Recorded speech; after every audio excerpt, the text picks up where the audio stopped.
Okay, we're going live now. I'm muting my mic.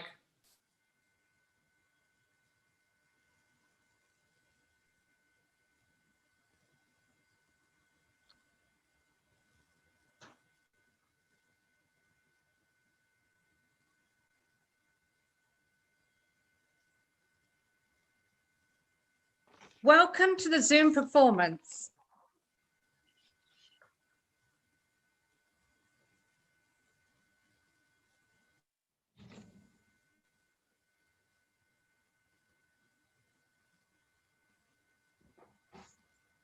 I go now.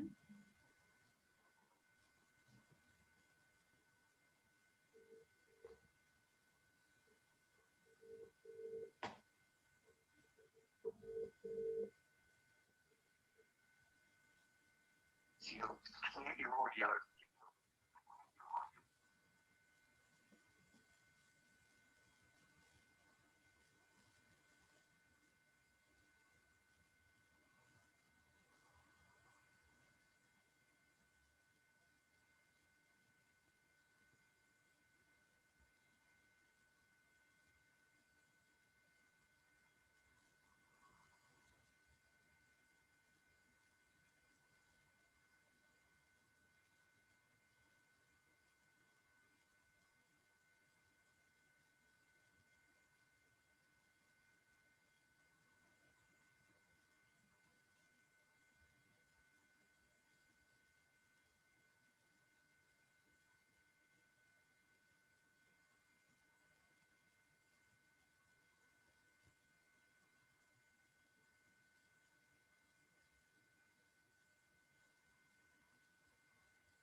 Welcome to the Zoom performance of Persecution, the Trial of Colin Stagg, a drama in 5 parts performed over 3 dates by the Outcasts Creative Theatre Company.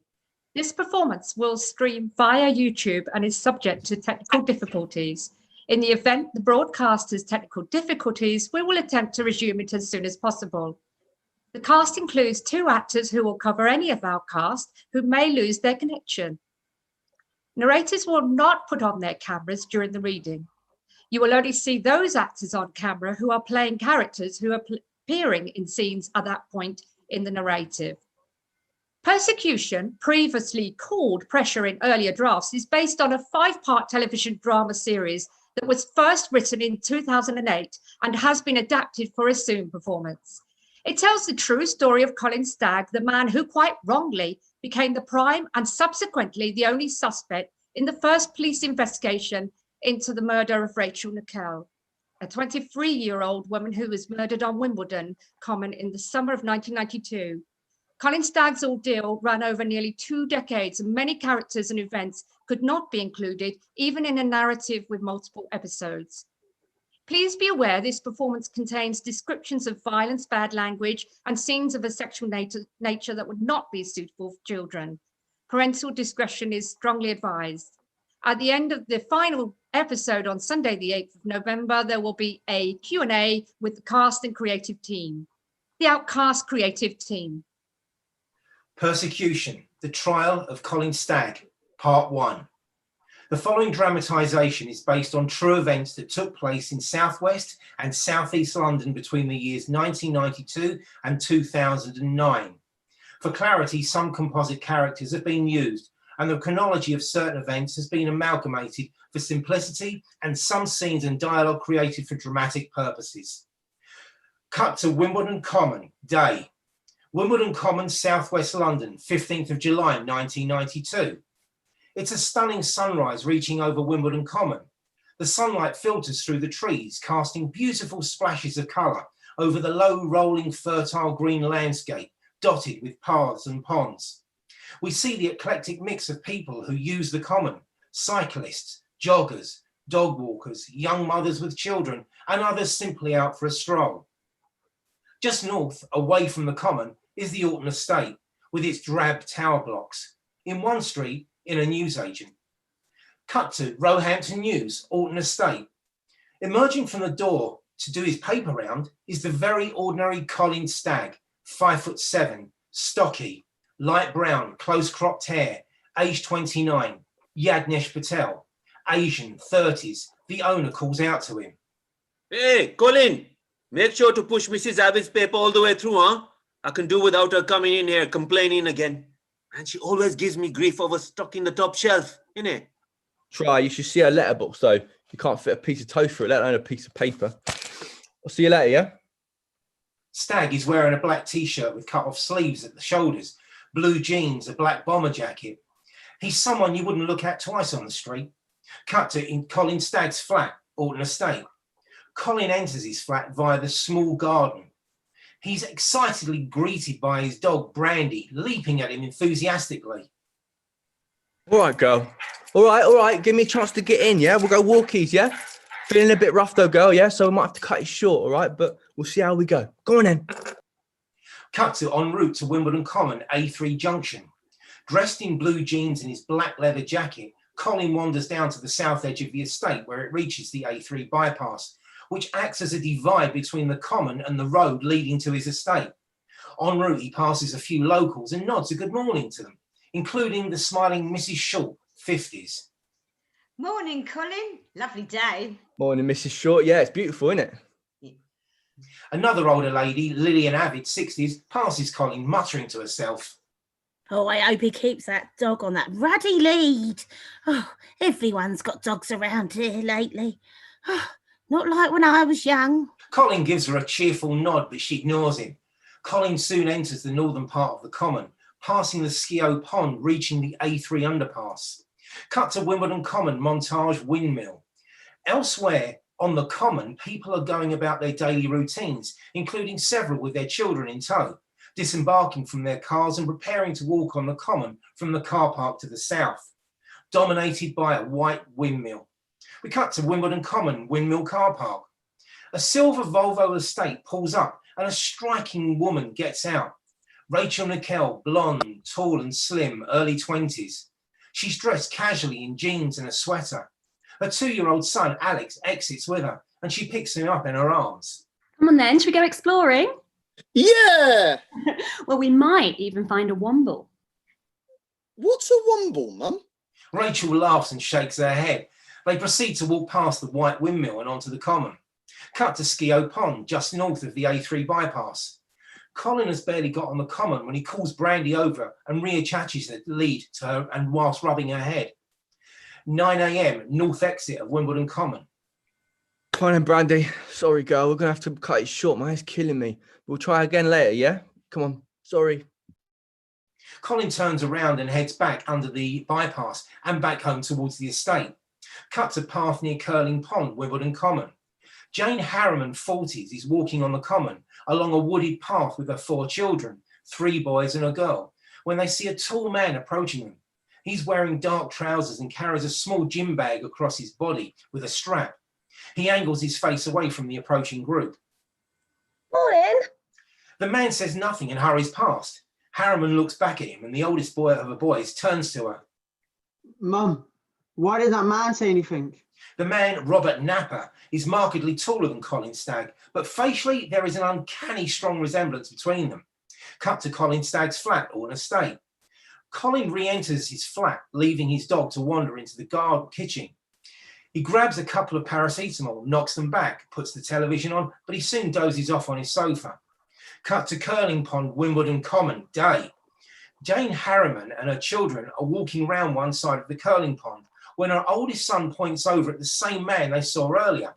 He appears to be shadowing a young woman on the path ahead of him. Look, Mum, there's that weird man again. Hey, you! I see what you're up to. Startled, the man bolts into the undergrowth and out of sight, leaving the woman to safely continue on. Unknown to Harriman, she's just saved her life. In the distance, we see the windmill corresponding with the new path that the man's just taken. Cut to Wimbledon Common, time 10:23 a.m. On a path, the man Jane Harriman saw searches for someone else. A cyclist passes along the path and shouts a good morning to someone just ahead. The person looks to see Rachel Nickell and her son Alex walking towards them. As Rachel passes them, she smiles nervously and walks on. After a few seconds, he turns, running back up behind, drawing a knife from their bag. A woman screams out, a child cries. Cut to Colin Stagg's flat. Stagg sits up abruptly on his sofa as if woken from a nightmare. He finds Brandy awake, barking at his feet. Don't worry, girl, don't worry. I was just having a bad dream, yeah? Come on, let me get changed and we'll go out, yeah?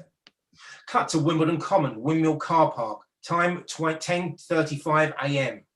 Michael Murray, 50, runs into the car park in an extremely agitated state, carrying Alex Nickell in his arms.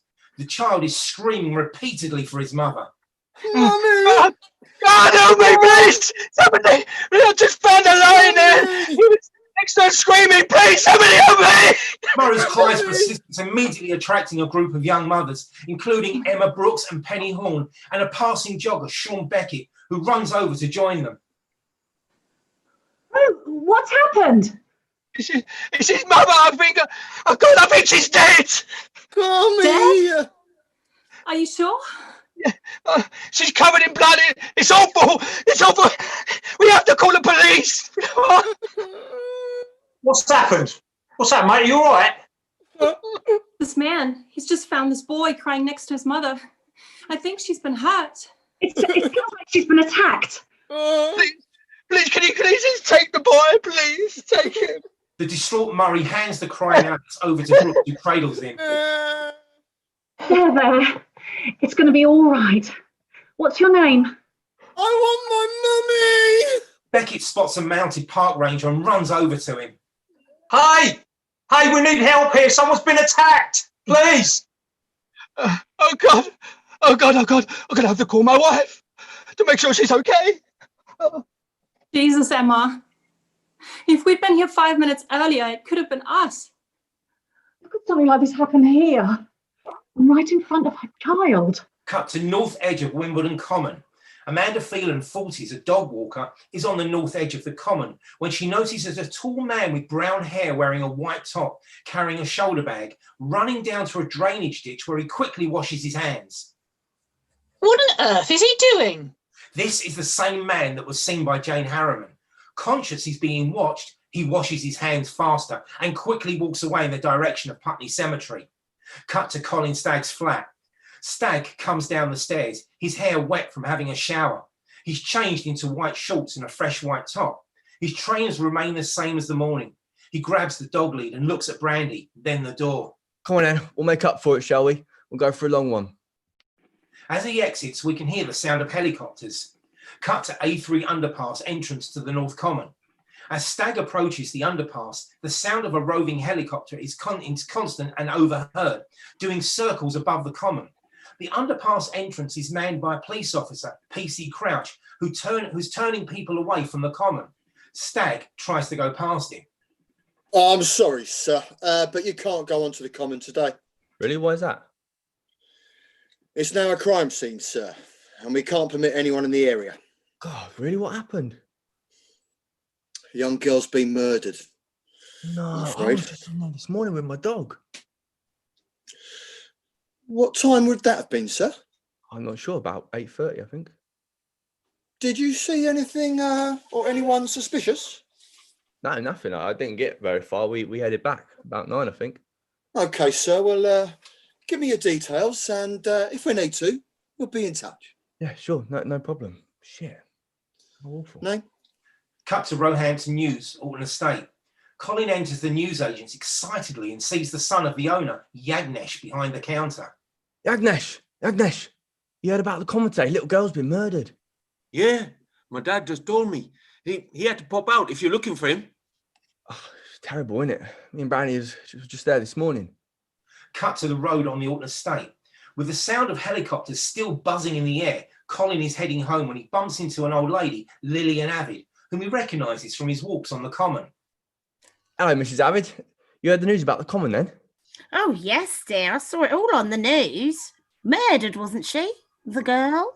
No idea, but it sounds awful. I was only just there this morning. Oh. Are you sure you didn't do it, Colin?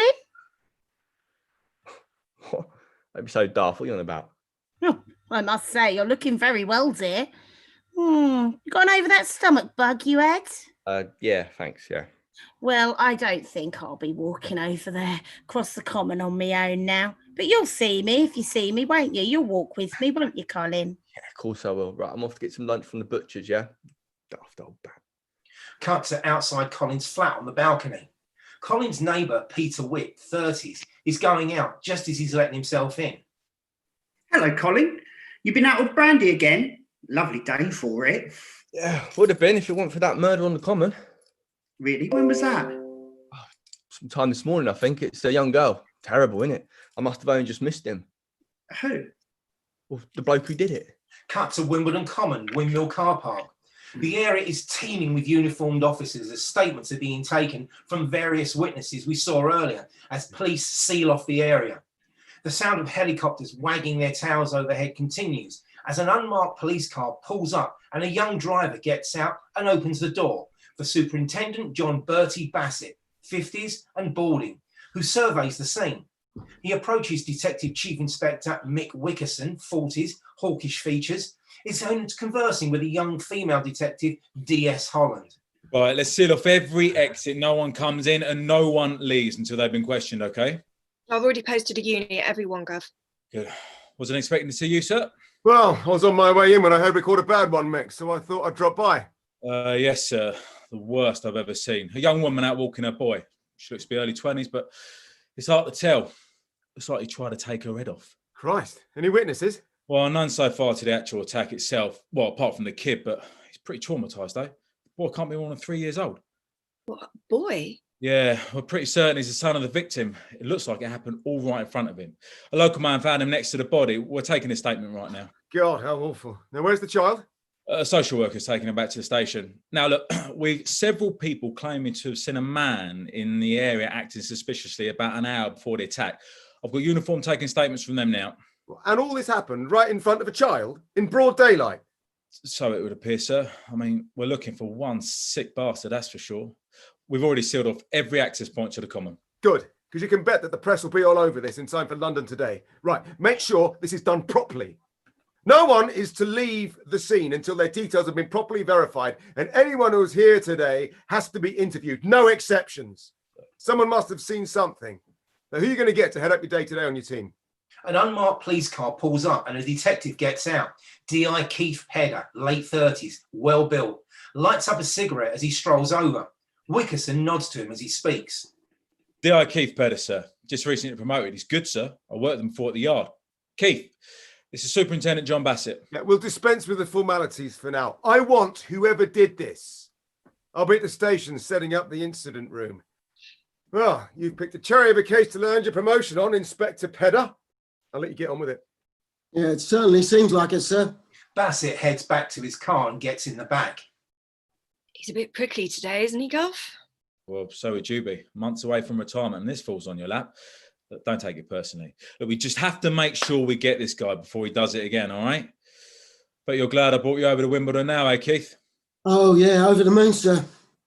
Don't worry, we'll get him. Cut to the incident room, Wimbledon Police Station. Nickell Investigation Incident Room, 5 weeks after the murder. The incident room is crammed full of workstations. Half-drunk cups of coffee and unfinished ready meals are spread over every desk.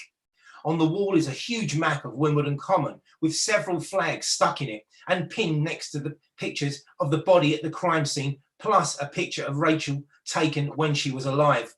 A marked contrast, looking happy and smiling. There's also 2 photo fits of men, both with similar facial features, one with short and one with long brown hair.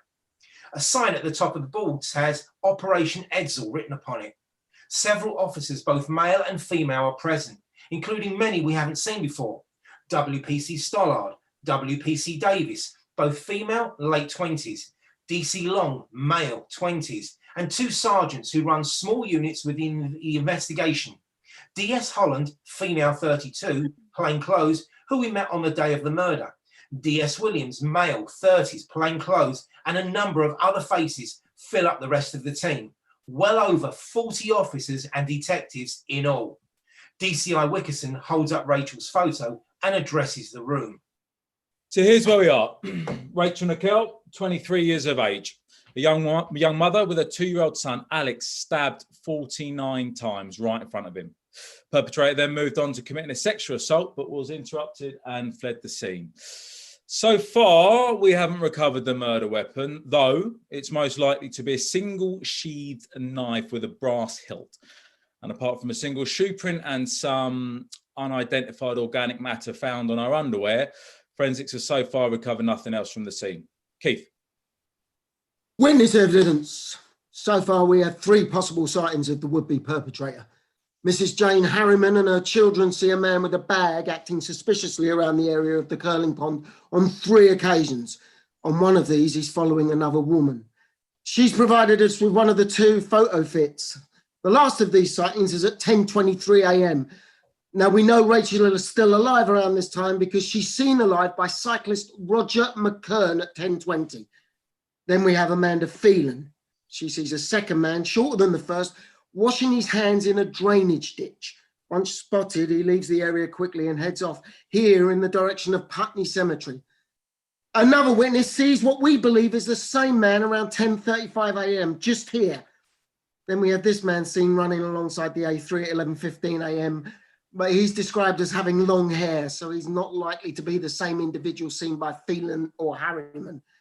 But I'll bet one of these 2 men is the killer, and my money is on E-fit number 1. So, where are we with potential suspects? You can forget the boyfriend, Gov. Andre Lanscombe had taken a job as a dispatch rider. It's been confirmed he was doing a delivery on the other side of London. Yeah, well, I always knew he wasn't in the frame, but we had to check. Then there's this neighbour of Rachel's, Andrew Abrahams, the one who ID'd the body. His wife has confirmed that she was with him at home on the morning of the murder. There's no one matching his description on the common that morning either. But he is a bit of an odd bloke, and I think he had something of an obsession with Rachel as well. Yeah, and the piece of paper with the numbers on it, the one that was found on Rachel's head, Gov, Yeah, they're from her bank card. It's her PIN number. This wasn't a robbery gone wrong, though, was it? If it was, why didn't he take her purse? I think we're looking for a local man, someone who has intimate knowledge of the common. He'll have been there before. He'll have thought about doing this before. I want anyone who lives in the locale we've previously brought in and questioned. If they don't have an alibi, flag them up straight away. Gov, I was wondering if there could be any connection with the Green Chain rapist case in South East London. And there's strong evidence that several of those rapes are connected. Couldn't this just be an escalation of the same offender? Might be worth giving Plumstead Nick a ring about it. Yeah, it's worth looking into, though. You'd think with all the press this case is getting, if they had any obvious suspects in their crosshairs, well, they would have given us a heads up. Look, I don't need to tell all of you. There's pressure from the top brass to get a result on this one, right? Let's get cracking in. Cut to Plumstead Police Station corridor.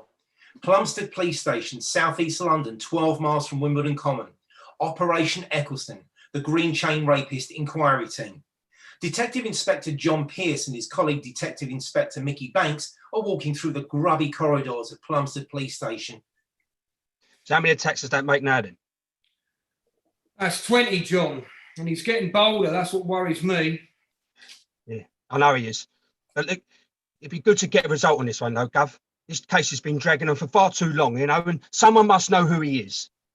Tell me about it. But we've got to go back over everything again from the original investigation. We've got to re-interview all the witnesses, got to go through all the people that have been assaulted. It's a heap load of work. We haven't got the resources. I'll try and get us more, but you know what they're going to say. Maybe if we could go on Crimewatch or something, it will put the pressure on. I don't know. I wouldn't hold your breath. I imagine the top brass are allocating every spare resource to the Rachel Nickell murder inquiry. It's just not going to be easy, is it? Well, never bloody is it? We'll soldier on. What else are we going to do? Look, just be grateful that the commissioner will be taking his eye off us a bit, eh? Oh, believe you me, John, I am. The duo pass an interview room just as the door opens, and a tall, dark-haired man is being shown out by a Plumstead Police PC and detective. The man almost walks straight into Banks. It's the man with uncanny resemblance to Stagg, Robert Napper. At 6'2", he's quite tall, but immediately averts his eyes from Banks as the PC shows him out. Well, thanks for your cooperation, Mr. Napper. If you would drop in that blood sample for us next week, Constable Perkser will show you out. No problem. I'll do it on my day off. Well, that'll be fine, Mr. Napper. The PC and Napper pass the other detectives in the corridor. Who was that then, detective? Anything? John? Afraid not, boss. Some woman, probably a nosy neighbour, grassed the geezer up. She said he was our rapist and killed that Nickell girl. But he was at work, stacking shelves in a warehouse all day, so he's got a solid alibi. Another waste of time, Gov. I'll tell you, everyone and their uncle's been calling in, naming suspects since that murder at Wimbledon Common. We've been doing their work for them all bloody day. Yeah, and the Green Chain Rapist has been at it for 3 years, Constable. So just get on with it, yeah? The perpetrator's still out there somewhere. Yeah, Gov. Cut to Bassett's office, Wimbledon Police Station, evening. Wickerson and Pedder enter Bassett's small office, waved in by him while he's in the middle of a telephone conversation. Yeah, of course. Of course. No, of course, sir. Yeah, every day. I should be able to give you a clearer picture by this time tomorrow. Yes, Commissioner. Yeah, goodbye. Well, you don't need to be a detective to work out who that was. No, sir. Oh, Mr. Johnson is getting quite impatient for a result, I take it. Well, now that they've given us unlimited overtime for the investigation, I want something new to tell them by the end of the week. Well, that should raise morale a bit, yeah. So we've traced hundreds of people who were either on the common that morning or passed through it around the time of the murder, but none of them saw anything.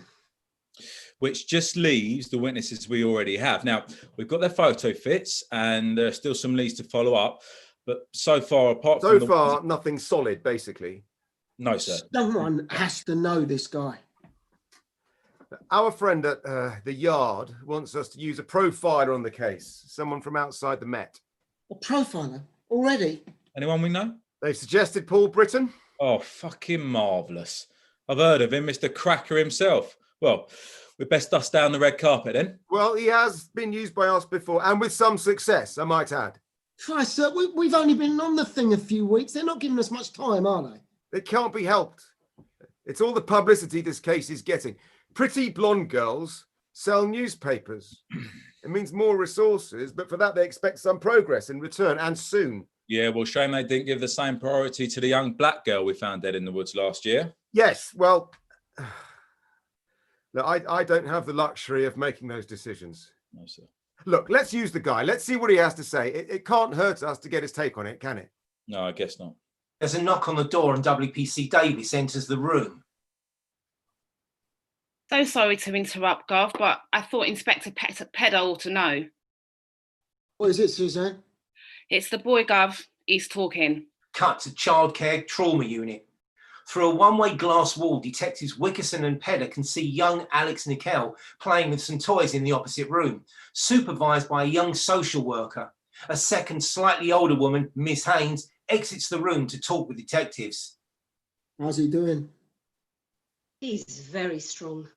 And considering everything he's been through, I'm surprised he's able to talk about the events at all. It took a great deal of coaxing. There are the nightmares, of course. I'm not sure he will ever be rid of those. We know it's difficult, but I mean, anything at all that you can get from him could be of immense value to us. Well, we have managed to tape everything we've got so far, so you can review those yourself. I have listed some key things for you myself. Let's have a look. He remembers a man approaching his mother wearing dark trousers, a white top, and carrying a small bag from which he produces a knife. I would say some kind of like a hunting knife, the way he described it to me. That would be consistent with the wounds from forensics. Is it true then? Was she really stabbed 49 times? Yeah, I'm afraid so. Was there anything else? Gosh, sorry, yes. It was Alex who placed the small piece of paper on his mother's head because he thought it might act as a plaster in helping his mummy get better. Also, he says the man was alone. He didn't even have a dog with him. And when he left, Alex saw him washing his hands in a stream. Sounds like the same man that Amanda Phelan saw. Yeah, I guess we can rule out dog walkers then. Do you think you'll get anything else from him, given time? It's possible, Detective, but I shouldn't think so. And making him relive this event, even with the aid of a doll, you know, it can be very traumatic. I mean, I can't say how accurate the information is I've given you so far. I assure you, Miss Haynes, been a great help. Cut to Colin Stagg's flat, Alton Estate. Stagg's brother, Lee Stagg, 20, slim, appears at the door. All right, mate. How you doing, Lee? Come in, come in. So what are you after this time? Just wanted to see how my brother's doing. Not a crime, is it? A short time later, the two brothers are sitting on the sofa, smoking and enjoying a beer. Sorry, mate, I had to get out of the house. Carol's doing my bloody head in. She's always going on about what we can't afford and how she'd be better off with someone else. Now, I keep telling her, millionaires with weak hearts aren't a dime a dozen round here, and she should be lucky to be with someone of my natural sex appeal. Right, I told you got married too young. I thought things were better between you two anyway. They are. Well, most of the time anyway. You know how it is. Not really. Wish I did. What about that Tina girl you were seeing? She packed me in. She became a police officer. Would you believe it or not? And no, I did not get to fourth base before you asked. Well, trust me, mate. Sometimes I wish I was single. Is there nothing going on in the romance department for you? Nah, not really. What about them lonely arts places? You wrote into a couple of them, didn't you? Well, I wrote to a couple. Yeah, I think I bored them or frightened them off. You know, I haven't got a proper job. I have no car, and I'm still a virgin, so I'm not exactly Mr. Interested now. You need to get yourself out there, bruv. Do some bars, do some clubs. Maybe go Hammersmith Palais. Their back to school nights are wicked. Yeah, maybe. I couldn't go on my own though, could I? I look right desperate. You are desperate. Sorry. Look, I'll go with you myself, but Carol would have my balls for breakfast. But you'll find someone, Cole. It'll just happen. You'd be surprised, bruv. Sometimes things can just fall into your life out of nowhere. Nah, not to me, they don't. Cut to the incident room, Wimbledon Police Station. Paul Britton, late 40s, suit and tie, glasses, strolls around the room with an air of self-importance. Swiping the last of the chocolate biscuits from the desk. This is Dr. Paul Britton, Detective Inspector Wickerson and Detective Inspector Pedder. Britton shakes the hands of both the detectives as Bassett introduces them, with the rest of the team looking on. Pleasure. Would it be okay to use your office, John? It's probably less a lot distracting in there.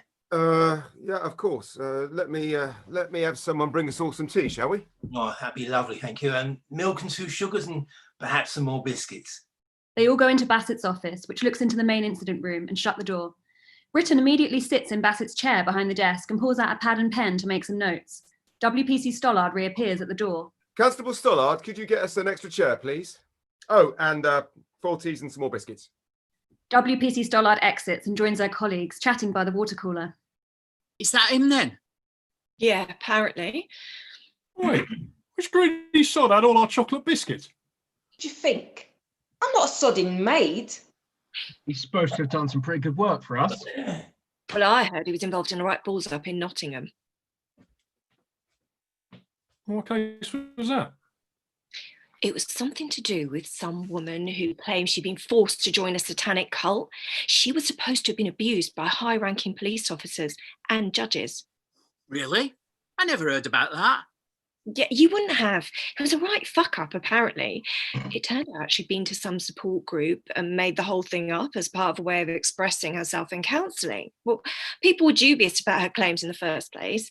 And then I heard, along comes your Dr. Britton there with his psychology degree, saying he thought the girl had told the truth. What happened then? Nottingham Constabulary had forked out over £1 million on an investigation before the truth came out. Oh, that would have paid for a few pensions. Yeah, and our good doctor gets paid at a rate of, wait for it, £300 an hour. 300 quid? 300. Telling us how to do our job? That's bollocks. Yeah, for that, you know what he's going to tell us. We're looking for a lonely, single man in his 20s who has a low income and either lives alone or with his mother. She wait and see. Sounds like it could be any one of you lot then. You'll have to excuse me. His lordship will be wanting his tea. 2 sugars, no less. Yeah, well, he's shit out of luck. We ran out of sugar this morning. Cut to Bassett's office, Wimbledon Police Station.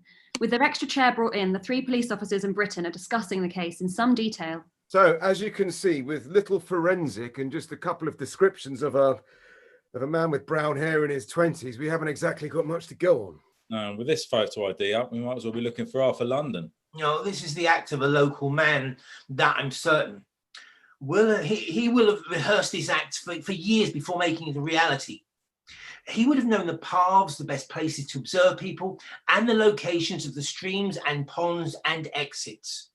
We're already cross-checking for similar offences committed in the area, but there's no obvious candidates who can't account for their whereabouts on the day of the murder. Yeah, well, I drew up a list of traits here that you requested for the kind of person you're looking for. I'll give it Britton to you. hands them a piece of paper with a typed list on it. Thank you. Not many surprises on here. Do you think he's done this kind of thing before? Well, up until now, it will have been a fantasy for him. Now he's felt the exhilaration of it being fulfilled, and it's, I can't say. Want to do it again? Well, almost certainly. Yeah, Superintendent Bassett. Yeah, that is good news. Thank you. Yeah, I'll have our detective call you back within the hour. Yeah, goodbye. Good news, Keith. You're going on Crimewatch. Oh, Christ. I'll get all the fun jobs. Cut to the incident room, Wimbledon Police Station, night. The whole investigation team, minus Pedder, are all gathered around the television. On it, presenter Nick Ross is interviewing D.I. Pedder about the case. Bassett watches it from the door of his office. Blimey, they ain't wrong, are they? About telly making you look fat, I mean. Quiet, Constable. Sorry, sir. And I understand that you have what's called an offender's profile of the man you think you're looking for. That's right. In addition to the 2 EFITs you've already just seen, we believe the suspect to be aged between 20 and 30 years old, to live locally and have knowledge of the local area. He is probably unemployed or has a low-income menial job, lives alone and would be unsuccessful in his attempts with relationships with women. It is vital that we catch this man, as we expect he will offend again. So call us now, here or at the incident room where officers are waiting to take your call. Those numbers coming through on your screen now. This is a terrible crime that took place in front of a 3-year-old child. Bassett I clicks the cannot- sound off on the TV with a remote control. There is complete silence in the room. No one moves. Nickell Inquiry Incident Room. WPC Stollard speaking. Yes, please. Nickell Inquiry, DS Williams speaking. Nickell Inquiry, dear Colin speaking. No. Soon, all the team begin to answer their phones until no one is left available. Okay. Cut to Lillian Avid's sitting room. Lillian Avid, her phone in hand, excitedly rings the team. Oh, the man you're looking for is Colin Stagg. And how do you know that? Well, I know because, well, he practically told me himself that he did it. And where does he live? I don't know his exact address, but he lives on the Alton Estate, Roehampton. Stagg, did you say? Cut back to the incident room, Wimbledon Police Station. As the whole inquiry team continues to take calls, WPC Davis is talking to an older woman whose voice is noticeably shaking. I'm sure the person who committed the murder of that girl was my son. Yeah, sorry I couldn't hear you then, but did you say your son? Yes, he looks just like him. You know, like the man that you showed on the telly.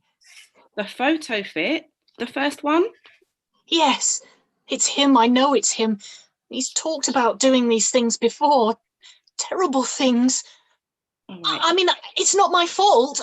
I did the best with him that I could, but he's not right in the head.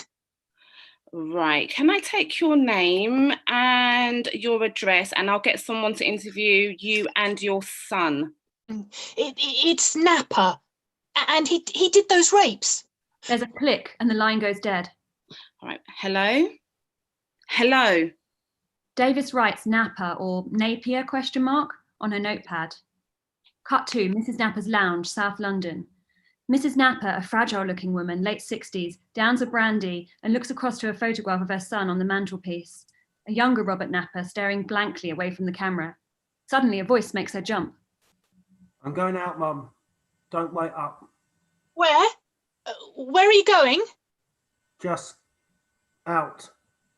Mrs. Napa goes to move, but then thinks twice. Cut to the incident room, Wimbledon Police Station, night. Pedder arrives in the office to applause from his team. This one, boss. Get a real job sometime. Rather you than me, old chap. How's it going? Oh, great, Keith. We've had over 200 calls at the studio and we've taken 90 here so far. Now, several names have come up and have been put forward, including that neighbour of Nickell's again, Andy Abrams. I always said he needed looking at. He'd already been for a few walks with her on the common, knew the kid. That could be why I didn't touch him. Forget Abrams, boss. His wife alibied him. Besides, we watched him and he never gets out of bed before noon. Oh, well, he must be innocent then. But 3 people have named the same man and he fits the profile, and you won't believe this, he's already admitted to being on the common that morning. And we have his details already on the system. Oh, result. Yeah. Who is he? Colin Francis Stagg. Stagg, eh? Yeah. Well, Mr. Stagg, we best be giving you a visit. Julia, can you get me Paul Britton on the phone, please? Thanks. Roehampton, Alton Estate, Ibsley Gardens. Colin's returning from his paper round to find Lillian Avid looking at the pagan symbols he's painted under the words, "Christians beware, a pagan dwells here," on his front door. Oh, Lillian, what are you doing around here so early? Oh, hello, Colin. Oh, I was just looking here at this painting on your door. Now, that's a strange thing, isn't it? Before Colin can even respond, 2 plainclothes police officers appear, DC Miller and DC Long. Colin Francis Stagg? Yeah? Mr. Stagg, I'm arresting you on suspicion of the murder of Rachel Nickell. You're not obliged to say anything, but it will harm your defence if questioned. It's on something you may later require in court. You've got to be joking. This is no laughing matter, Mr. Stagg. Could we enter your premises, please? Colin produces his keys. His hands are shaking so much he almost drops them. By this time, a couple of neighbours, including Peter Witt, have noticed what's going on and are watching from the car park area. I was about to call you with his address. I phoned it after the programme last night. Thanks very much, but we had it already. We can take it from here. And somebody will be What's along this about, Lillian? shortly. Oh, all right then. What's all this about, Lillian? Oh, Peter, he murdered that girl on the common. Witt looks shocked. They both watch as two more cars pull up. PC Crouch and WPC Stollard emerge from the first. DI Pedder and DSI Wickerson get out from the second. Is that him? Yes, sir. Definitely. Cut to the living room, Colin Stagg's flat. Colin sits. He looks distraught and is noticeably shaking. The two officers are inspecting things in the flat, pulling off books from the shelves. DC Miller notices his copy of the Daily Mirror and thumbs through the contents of it. Why are you shaking so much, Mr. Stagg? I'm in shock. So would I be if I'd killed someone in front of her kid. Look, I ain't done no murder, all right? Well then, you've nothing to worry about, Mr. Stagg. So let's just get on with our job then. DC Miller opens the copy of the Mirror to page 19, which has a large photo fit of the suspect. He notes the resemblance to Colin, but the sketch is not especially distinctive. Pedder enters, followed by Wickerson, who goes straight upstairs to the bedrooms of the flat. Mr. Stagg, I am DI Keith Pedder. I have here a warrant to search these premises in connection with the offence. As he's handed the documents, Colin's face almost turns green. DC Miller passes the Mirror paper to Pedder. Gov. Well, Colin, that looks remarkably like you. What do you think? I suppose there's a vague resemblance, but I don't dress like that, and I wouldn't be seen dead wearing one of those bum bags or whatever it is. That's a nice pair of swords there you have. Do you own any other weapons, Colin? Over the fireplace is a pair of brass swords and a shield. I don't own any weapons. I have a knife for when I go backpacking, but the stuff on the wall is purely decorative. Keith, would you like to bring Mr. Stagg upstairs, please? Right, shall we go and have a look at your bedroom then, Colin? Cut to Stagg's bedroom. DC Long and WPC Stollard enter the room, along with an SOC officer who's taking pictures. Everyone is wearing white plastic gloves. Pedder appears at the door with Colin. The walls are painted black, and the detectives are thumbing through his book collection with great interest. They make a point of pulling out and showing Colin his Big Book of the Supernatural by Colin Wilson and a biography of Aleister Crowley. There are also several books on English history covering Celtic, English and Saxon rulers, and some paintings on the walls of Norse gods, plus some candles and a bowl on a shelf. As the detectives survey the bedroom, they exchange knowing looks.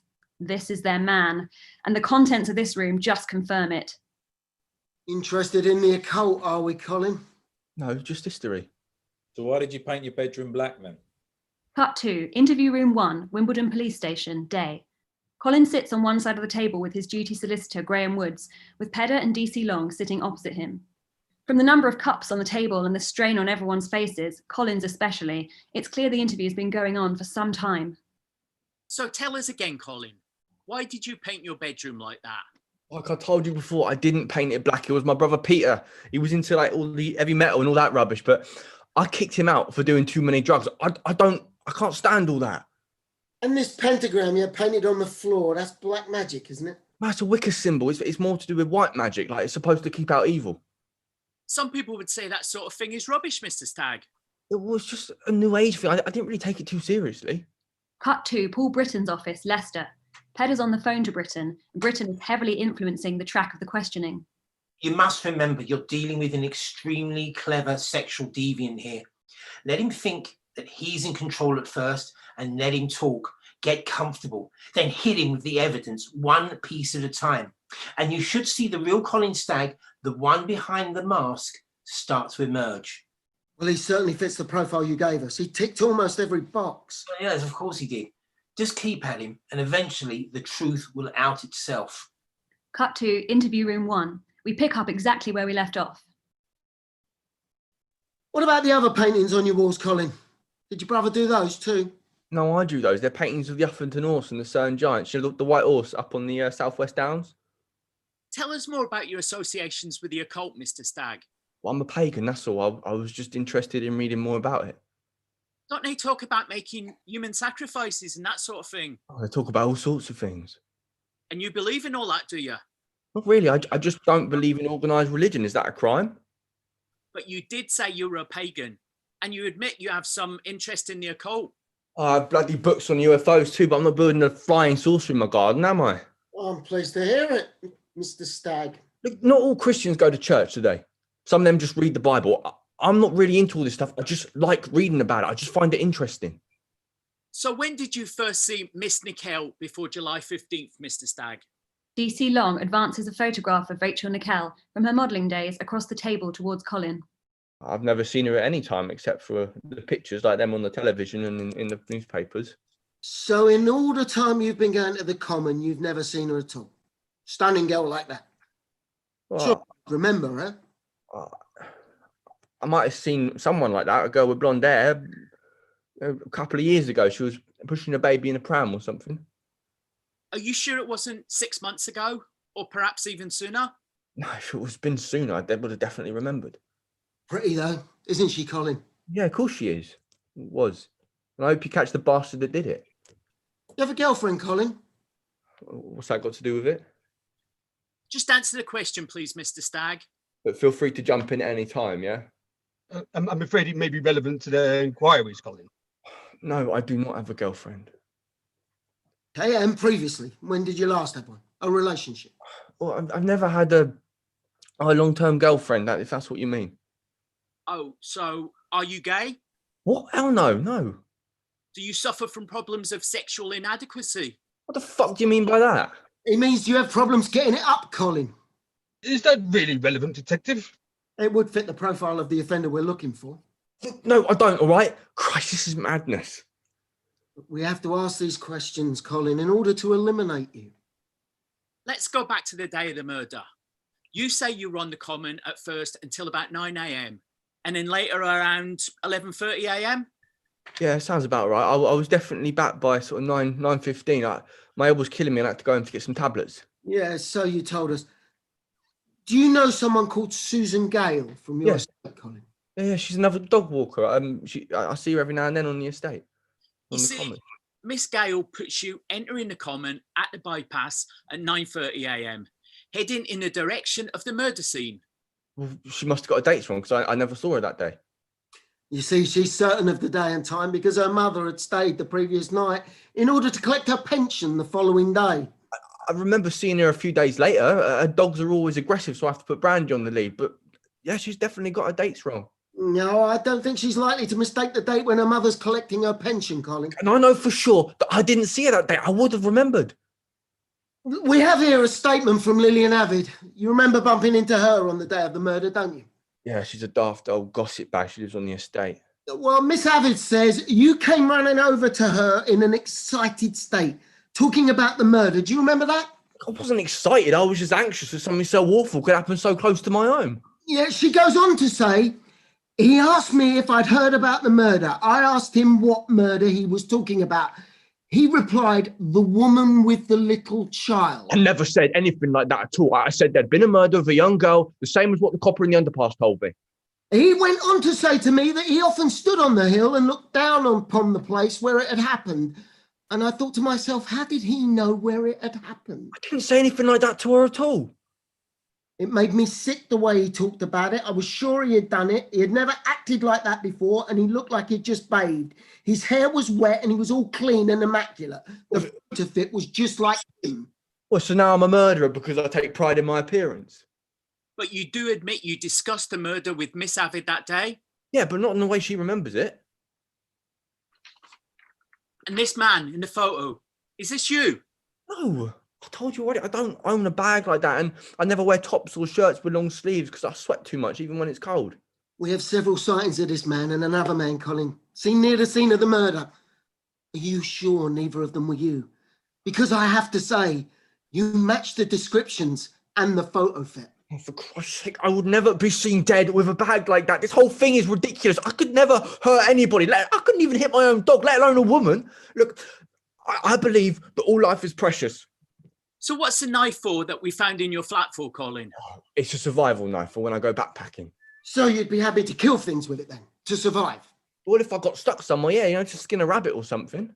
But I thought you said all life was precious, Colin. It is, but I mean, like in a desperate situation. But then even then, I don't even know if I could actually do it or not. So, were you desperate for something on the 15th, Colin? Is that what happened? Look, I told you, I'm not a murderer. For fuck's sake, what part of that don't you understand? Colin stands up and kicks his chair away from the table and walks towards the two-way mirror. Cut 2, interview observation room.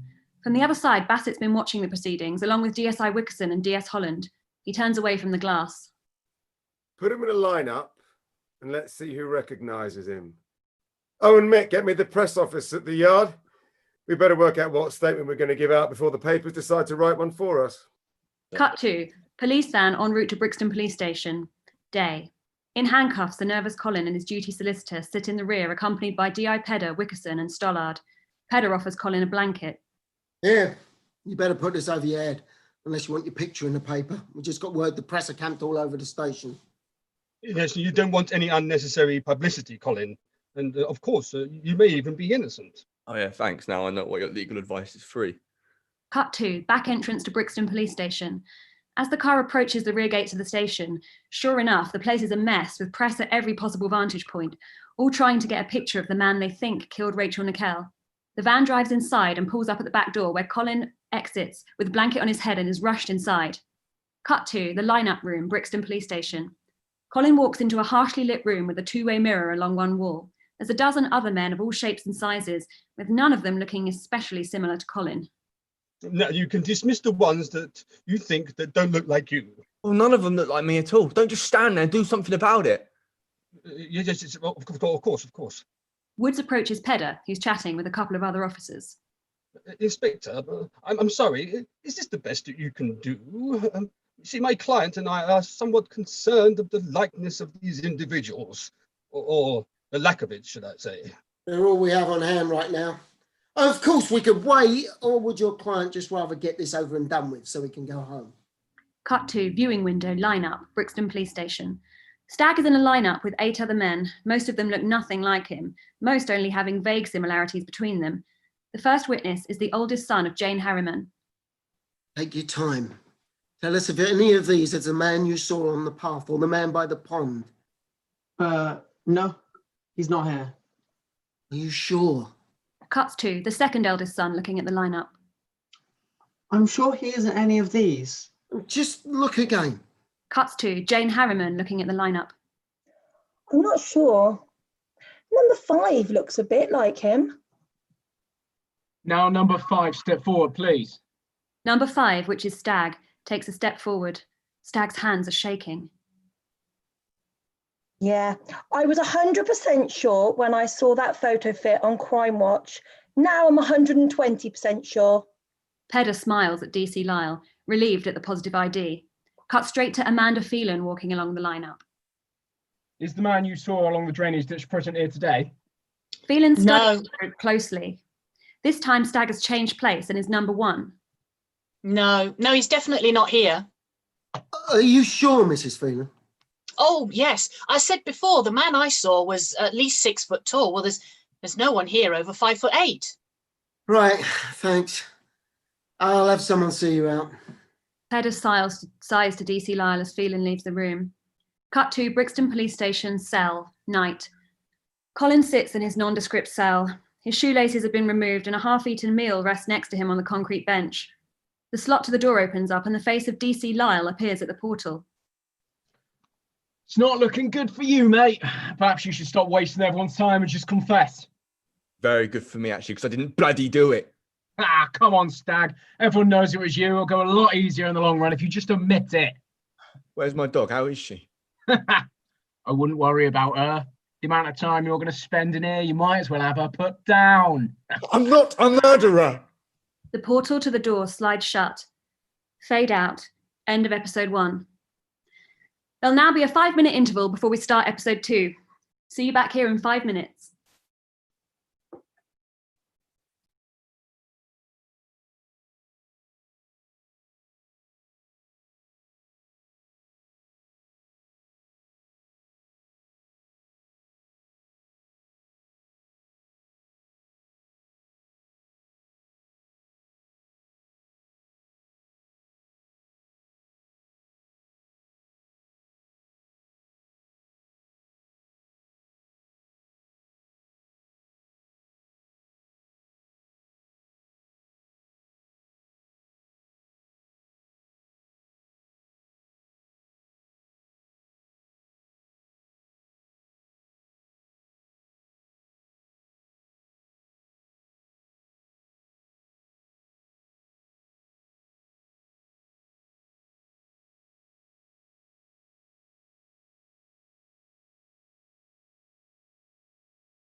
Persecution, the Trial of Colin Stagg, Episode 2.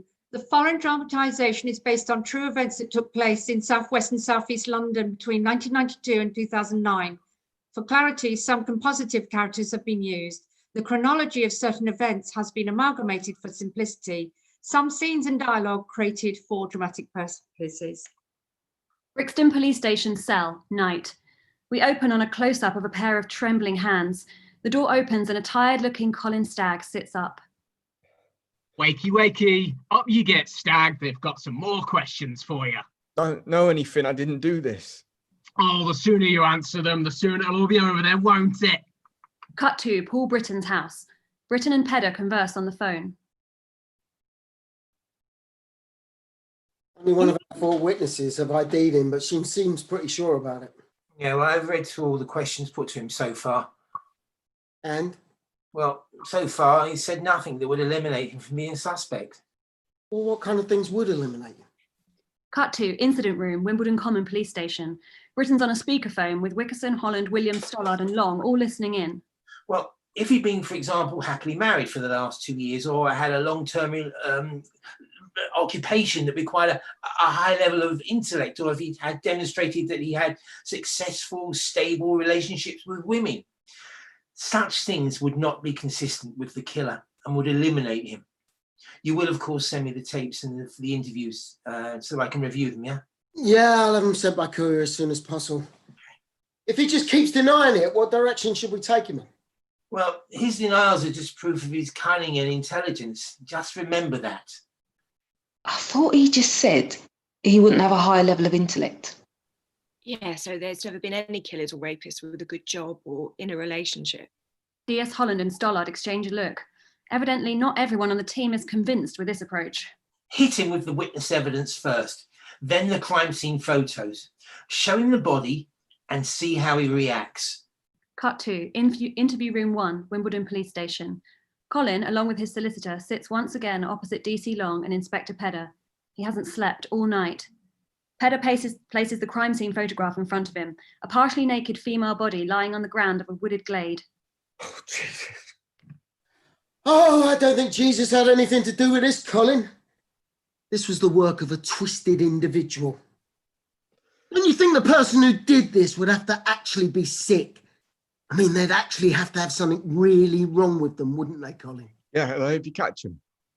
You sound angry, Colin.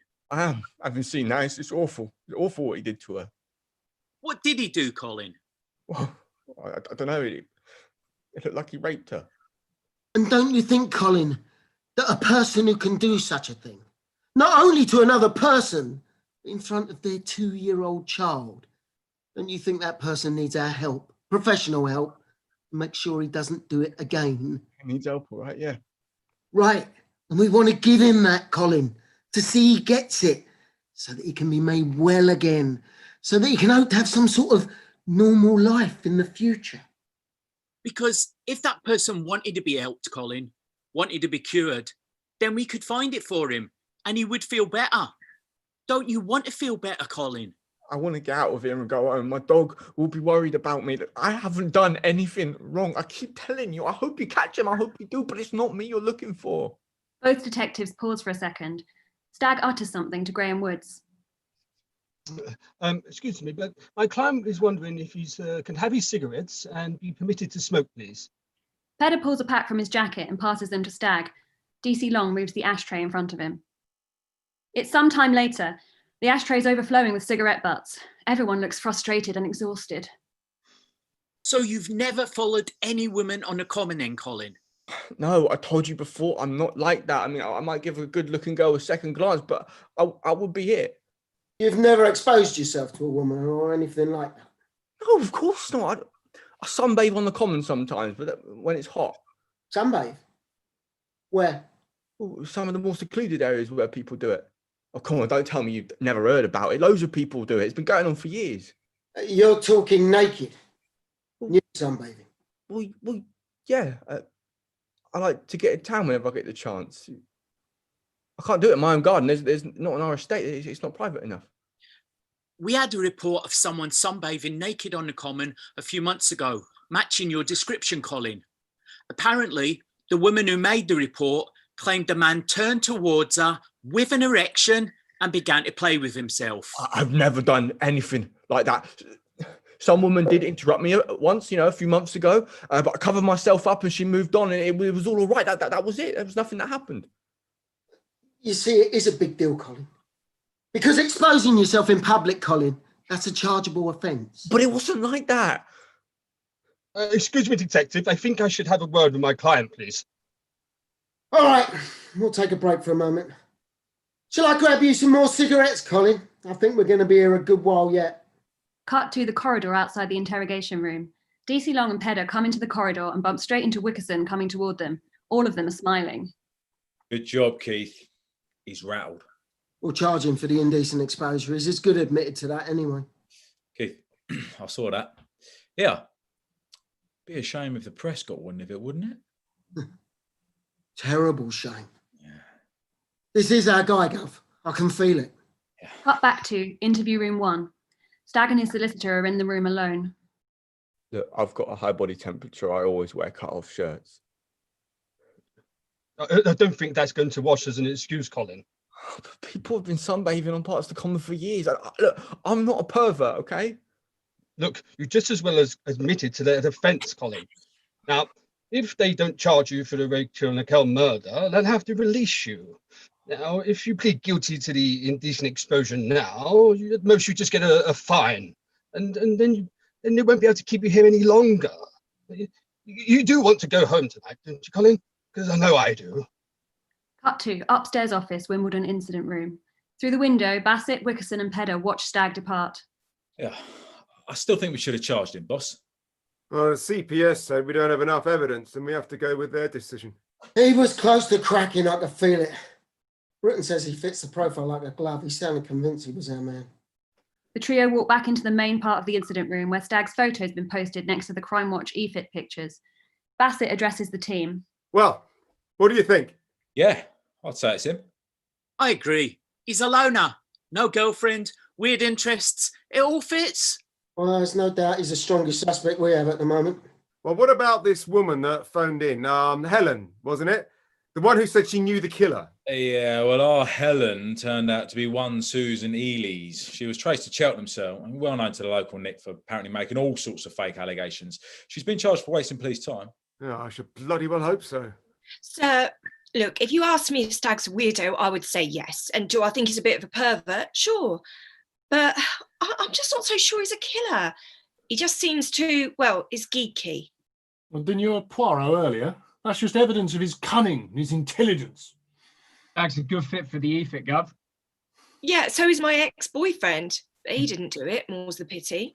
Do we have any other strong suspects? Everyone else has got an alibi for the day of the murder. We've been rechecking them all, but no one else seems to fit the frame, Gov.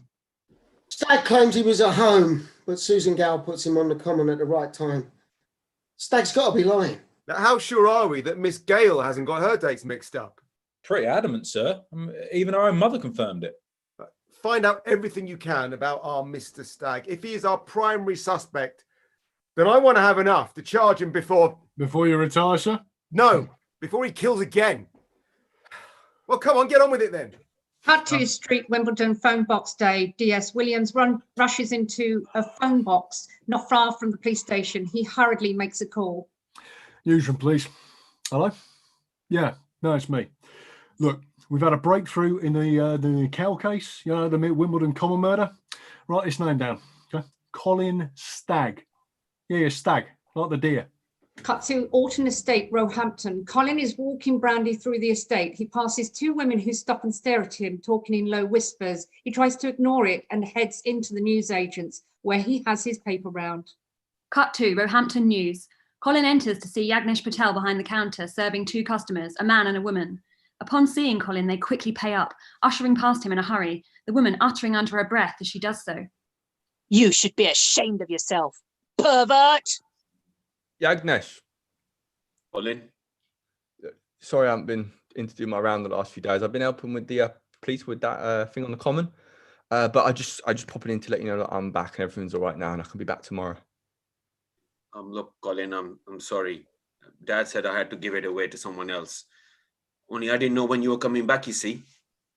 Oh, Well, let me know when I can have it back, or if you've got anything that needs covering or anything. Look, I think we'll be all right for a moment, but thanks. Colin looks down at the daily papers and to his horror suddenly sees his picture on the front page, along with the words, "Is this the man who killed Rachel?" and "Naked pervert exposing himself on the common." I've had a round with you for 6 years, Yagnesh. You know I didn't do this, right? You do know that. It's not true, any of it. Yagnesh. Yagnesh. Oh, right, so this is how it's going to be then, is it? How long have you known me? Look, I'm sorry, Colin, right? Dad just thinks keeping you on would be... Look, why don't you take some chocolates, man? Huh? For the dog? On me, no charge. No, thanks. Colin leaves in 2. disgust. Alton Estate, Roehampton. Alton Estate is made up of a number of tower blocks and 3 connecting flats with walkways that run along the front of each. Colin's flat is on the ground floor of one of the 3-storey blocks. As he turns towards it, a small group of teenagers eye him suspiciously. Oi! Stag! You nonce! We know you did it, Stag! You wanker! Piss off! As Colin rushes to his door, a young woman, reporter 1, appears, thrusting a mini tape recorder in his face. Mr. Stagg, the police say that you're the main suspect in the Rachel Nickell murder. What have you got to say about it? I didn't do it, okay? I don't know anything about it. And how often do you go to the common looking to expose yourself to women? Stagg opens his door and ushers Brandy into the house. Just leave me alone, okay? Stagg closes the door. His phone is ringing. Cut to Colin Stagg's flat, Alton Estate. Colin slams the door behind. He hears the post box open. Mr. Stagg, if you let me in, I can tell your side of the story. Mr. Stagg! He ignores the reporter and goes to answer the phone, surveying the wreck of his flat. The furniture has been smashed, his books and ornaments all removed. Hello? We know where you live, Stagg. You fucking murderer. You're a dead man. Man's dead. Stagg hangs up the receiver and sits on the sofa. He is shattered. The phone rings again. Cut to the incident room, Wimbledon Police Station, day, December 1992. The incident room is less fraught with activity than previously. Several of the team are present, going through files or on the phone, including Wickerson, Pedder, Long and Stollard. D.S. Williams enters carrying a stack of daily newspapers. Stagg has made the front page news. Well, if Stagg was hoping for a Merry Christmas, he can forget about that. Every single paper is carrying a story on him. Yeah, only now we have witness sightings of him all over the place, different times on the common and everywhere from Bromley to Brighton. But isn't that a good thing? Well, they can't all be right, can they? Half of them happened at the same time, and some of them are miles apart from each other. Now we have to verify them all. We need more on his background. He's had these tendencies for a while, and this wouldn't be the first time that they'd surfaced. He's got to have struck before. An assault that went unreported, perhaps. That sounds like something our good Dr. Britton would say. Look, let's cross-reference any unsolved assaults going back to 1988 where a description was given. Gov. Yeah. Shouldn't we be looking at our other suspect? What other suspects? Everyone else has been ruled out. Look, Stagg's got no alibi, and we have a witness who puts him on the common right before the murder. Yeah, but not at the actual scene. And everyone we've spoken to, they said the man they saw was over 5'10" in height. Most of them said he was over 6 foot. I mean, how tall is Stagg? 5'7", Gov. Sarah, people can easily get someone's height wrong, especially when judging it from a distance. Yeah, and that works with face identification too. Cut to flat of Julie Pines, London. Julie Pines, 30s, all loud clothes and poorly chosen makeup choices, is watching the television, which is running a story on the murder. Bassett's being interviewed. Yeah, well, obviously, it's disappointing that we've yet to be able to make an arrest in this case, which sadly will be my last. Bassett's comments are followed by footage of Stagg being chased by reporters and the EFIT. Pines sits up. Cut to Wimbledon Police Station interview room. Pines sits across from Wickerson and DS Holland. She plays with a packet of Camel cigarettes in front of her. So, what can we do for you, Miss Pines? Can I smoke? Sorry, we don't have an ashtray. Miss Pines fumbles in a large wicker bag, producing a small clay ashtray which looks like something made by a child in a pottery class. She places it on the table in front of her and lights one up.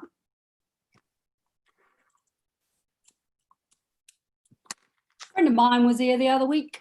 She told me she wasn't allowed to smoke her fags because you lot said you didn't have an ashtray. So I made sure it brought me home. I can see that. Well, you go ahead then.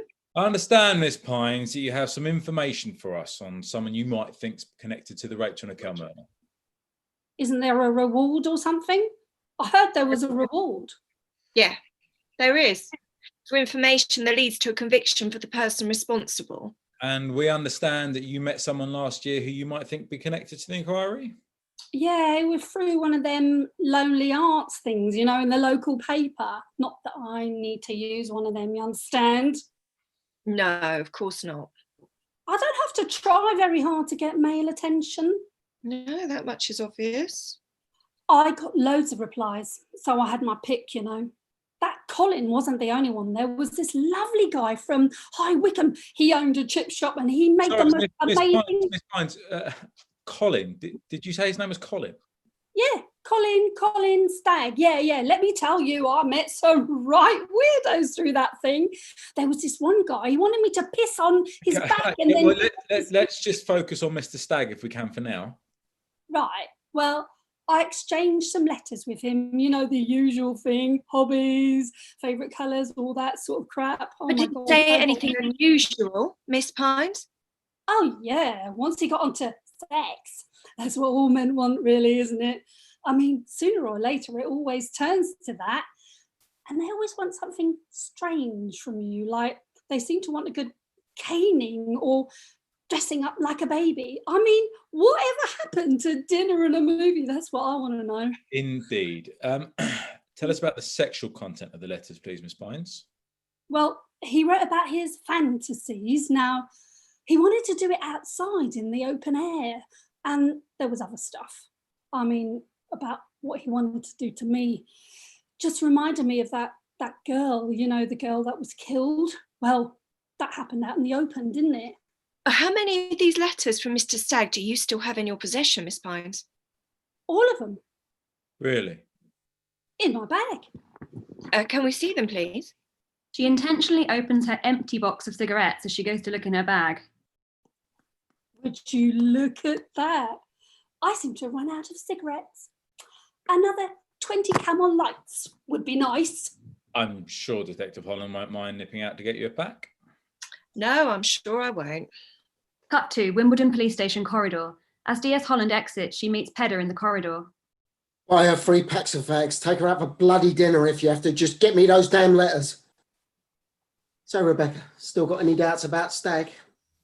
I never said I did, Gov. And I'm not taking her out for dinner. Cut to Colin Stagg's flat, Alton Estate, late afternoon, Christmas Day, 1992. In Colin's flat, a few pathetic, cheap Christmas decorations adorn the walls. On one shelf are 3 Christmas cards, but apart from this, nothing would really indicate that it's festive season. Colin is smoking, almost trance-like, watching this same TV report that we saw previously. There is a knock at the door. Stagg gets up, treading softly towards it. Colin, mate, it's only us. Let us in. Colin opens the door to see his brother Lee and his wife Carol Stagg. Lee gives Colin a hug and hands him a wrapped present shaped like a bottle of Jack Daniels. Merry Christmas, mate. Doing it. Lee insists you be come round and make sure you're all right. So, yeah, Merry Christmas, Colin. Colin goes to hug Carol, but she makes it clear she's not receptive and feels uneasy about being in Colin's place. Mike and Suzanne, Colin's friendly neighbours, arrive. Hey, Colin, is this a private party or can we come in too? Colin, Merry Christmas. You see, not everyone on the estate thinks you, well, you know. So, do you have a drink? It's later then, and everyone is sitting having a drink. Can't even leave the house without people recognising me somewhere. Teenagers around here are the worst. They hassle me every time I go out. Oh, yeah. And we've had trouble with them before, Colin. Always chucking their blooming beer cans in our garden. Yeah, but you can throw away beer cans, can't you? This isn't something I have any control over. I've had to replace the front window 4 times. Well, we're not the only ones on the Alton estate who think you're innocent, mate. Yeah, but it seems there's about 10 times as many that think I'm guilty. Well, it's been in all the papers, Colin. And people believe what they read, don't they? Anyway, at least you've got a decent solicitor representing you now, eh, Colin? I've seen him. He's a bit of a dish. Well, he'd have a hard time being any worse than the last one, wouldn't he? And he's not single, Suzanne, before you ask. Oh, shame. Could have ridden him all the way to court. Quite Try happily. not to think about it, mate. Just enjoy your Christmas. Can I? Once you get labelled with something like this, you know what people are always going to say. Yeah, no smoke without fire. An awkward silence. Smack! Hey, shit! What the... There is a shattering of glass. Everyone jumps up startled. Colin runs to the front door where the window has been broken by a brick which lies on the floor. Oh! Merry Christmas, Stag, you wanker!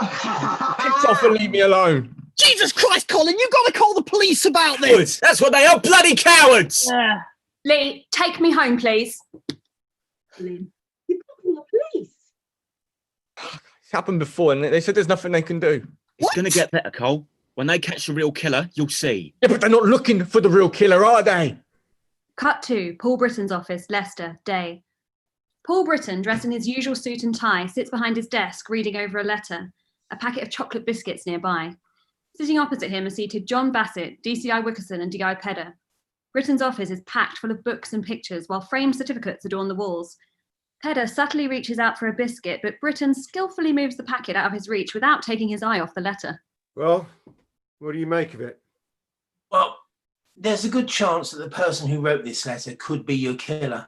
It certainly fits the profile. And the tapes we sent you at the Stag interviews? Well, there's nothing there that could eliminate him from your inquiries. I would say he's a very, very strong suspect.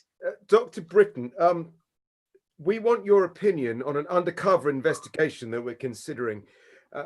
Could we design such an operation based on your analysis of the murderer's deviant sexuality that could implicate or eliminate Mr. Stagg as our suspect? Yeah, absolutely. You see, if the suspect is given the space to get comfortable and build trust with someone they feel they can open up to, it would, of course, involve an undercover officer, probably a woman having to get close to the suspect over a period of, say, some weeks. It would start with a chance meeting or correspondence by a letter and lead to a level of intimacy where the suspect may feel comfortable enough to reveal details of the Nickell murder that only the killer would know. Of course, at the beginning, he's likely to fabricate whatever story he thinks necessary in order to secure the physical intimacy of the relationship. So he'd invent things? Yeah, he won't immediately implicate himself in the murder. This man has a strong sense of self-preservation. Once he's comfortable with your officer, the sexual deviancy would overwhelm this caution. Nothing like this has ever been done before, Paul. But you're saying it is feasible? Yes, if done correctly. It would require the suspect to climb a series of ladders, and he would either implicate or eliminate himself entirely by his own choices. Now, the operation would only carry on if he continued on the previously specified pathway. If he deviates from it, this would eliminate him. Obviously, we don't want to be putting him on a slide and effectively pushing him off the edge of it. And if he does climb these ladders, what are the chances we have our man? Well, the chances of two people having the same sexual, extremely rare, sexually deviant personality disorder and being on the common at the same time would be astonishingly small. Dr. Britton, would you be willing to flesh out a plan we have in mind and come on board as well as a sort of a design consultant? Yeah, well, I can certainly design an operation along those lines that I've described, yes. At the usual rates, of course. Cut to Wimbledon Police Station, Incident Room, day. Operation Edzell 2, January 1993. In the incident room, there's an air of excitement among the team. Stagg's photograph remains in prime position on the wall, clearly suspect number one. Pedder, Bassett and Wickerson enter the room, along with a woman we haven't seen before, Lizzie James, 5'7", with long blonde hair extensions. Her arrivals turn the heads of several of the male officers on the team. Oi, Sarah, who's that? I don't know. What are you asking me for? Thought she might be a mate. Avoiding eye contact, James enters Bassett's office and shuts the door behind her. Bassett addresses the room. I'm going to have to ask all the junior ranks to leave the room. They hesitate for a moment, looking towards Pedder and Wickerson. Oh, go on then. Don't piss about. It's not like you haven't got lines of inquiry to follow up. Holland, Williams, Starlight, you three will get to stay. Yes, sir. See ya. Oi, Sarah, get me our number. All the lower ranks and other personnel exit. A number of plainclothes police officers from SO10 arrive and watch the briefing. So what's with all this Operation Secret Squirrel then, Gov? Because this part of Operation Edsel has to be kept in the strictest secrecy. The fewer people that know, the better. I'd like to welcome the officers from SO10 to the team. We'll dispense with names for now. As our much-loved superintendent is retiring in a couple of months, he's going to inform you of what's going to happen next. Over to you, Gov. Our prime suspect is now Colin Stagg, 29 years of age, of the Alton Estate, Roehampton. He lives alone, has few friends in the area, knows the Common well, and has an interest in the occult. No girlfriend, and we firmly believe he is responsible for the death of Rachel Nickell. Operation Edsel 2, if successful, will elicit a confession of guilt from Stagg, or at the very least, he will give away details of the crime known only to Rachel's assailant. Detective Inspector Pedder will outline the operational details. Keith. Thank you, sir.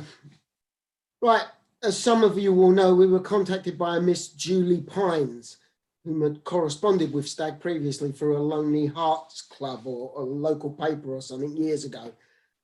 She confirmed several things about Stagg that fits the profile of the individual we're looking for. Our undercover operative from SO10 will contact Stagg by letter and claim to have been a friend of Julie's, accidentally coming across the correspondence from Stagg whilst visiting Pines. She will write to him stating that she found his letters interesting and wanted to know more about him. And all being well, she will befriend him and tailor her personality to match Stagg's interests.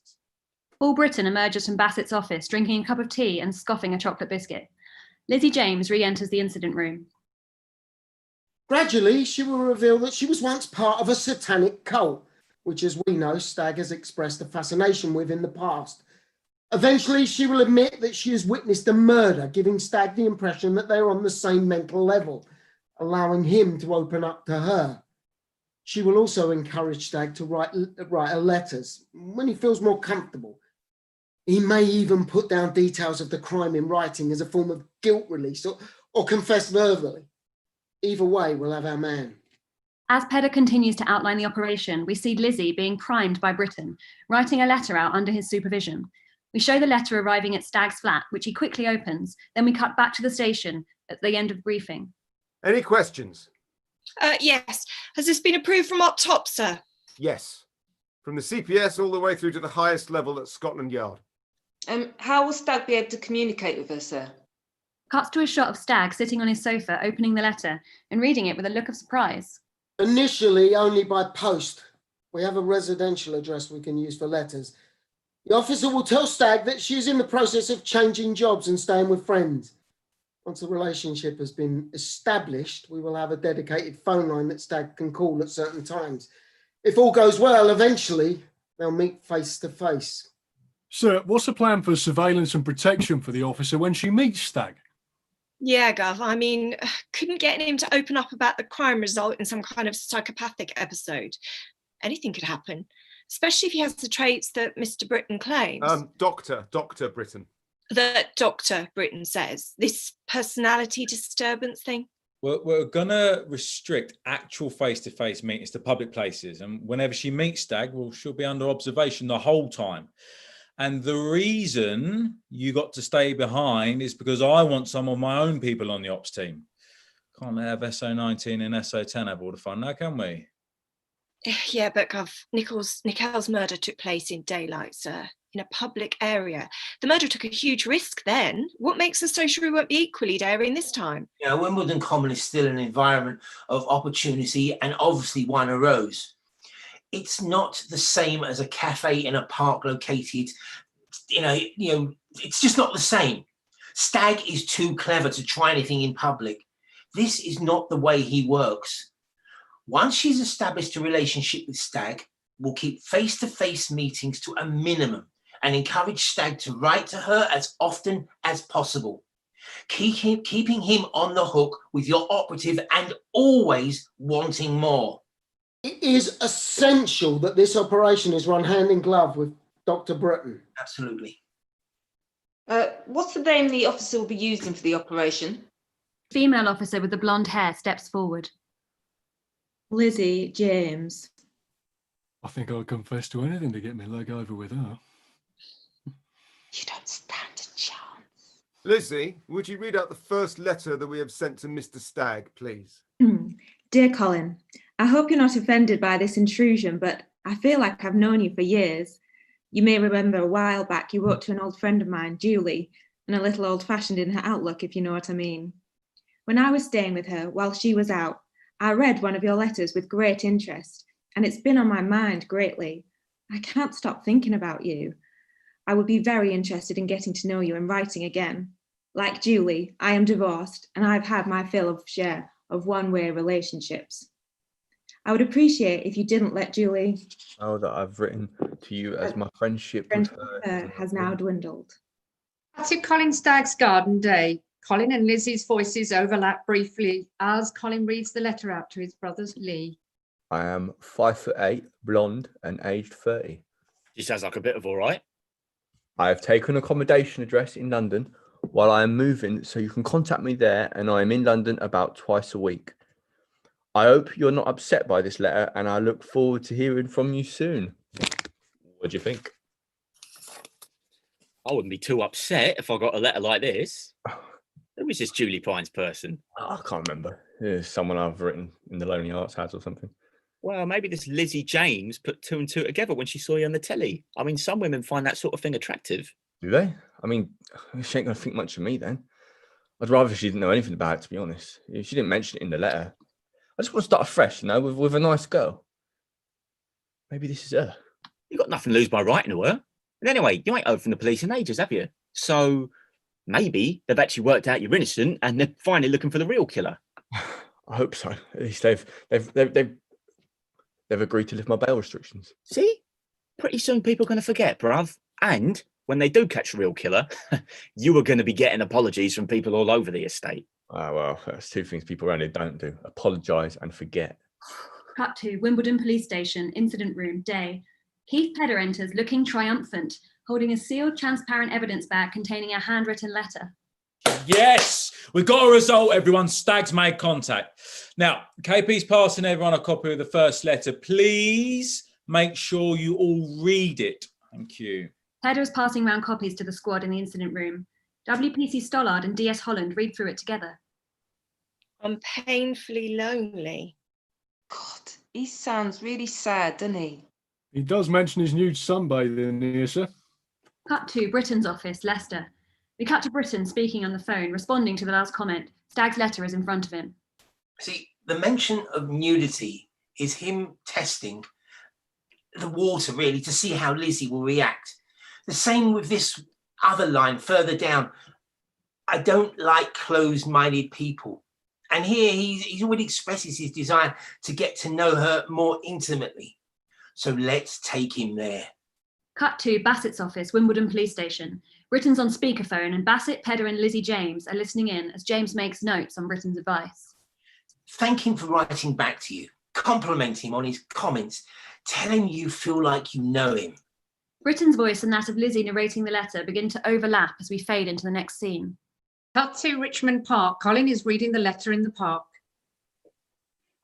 I don't feel like we are strangers. At all. And it's nice to know that there's a like mind out there. Sometimes I get lonely like you, and I find it difficult to get on with other women. Cut to street in the Alton estate. Colin continues reading as he returns to the estate. I sometimes long for company, only the kind a man can provide. My ex-friend and your ex-pen friend was a prudish old bag, and she really didn't know how to enjoy herself. I hope you can remember you wrote to her about your personal thoughts and feelings. The letter I read was very revealing. In more ways than one, I think we've got a lot in common. I notice your taste in books is different to mine. I prefer heavy plots with twisted endings. I just read a really good book, which had about passion turns bitter and has a really tragic ending. Colin's face reacts to the last line with something of a puzzled look. He shrugs, putting the letter away. Cut to incident room, Wimbledon Police Station. Pedder enters, passing round the latest letter to the team. Brixton is with him, visiting. It's only his second letter and he's already talking about sexual fantasies. Yeah, well, I mean, we practically asked him to, didn't we? Yeah, but he hasn't said anything to eliminate him so far, has he? No, this is just the beginning. Right, so we just keep going then? Yeah, absolutely. Cut to letter, voice over montage, various locations day. The team continues working in the incident room as the voices of James and Stagg writing their letters back and forth form a voiceover, a series of locations. Stagg at home, Stagg walking on the common and on his estate. James with Brixton constructing the letters, James discussing them with Pedder, James down the pub with some of her team laughing and having a good time, a woman taking the case in her stride.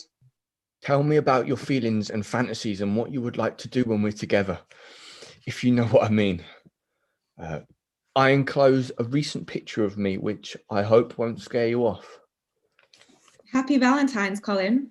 Can't wait to hear from you again. Love, Lizzie. Colin proudly places the card on his mantelpiece. At the inquiry team, Pedder runs in again, holding up letter and then another letter. I hope we have a great, exciting relationship together that will last a very long time.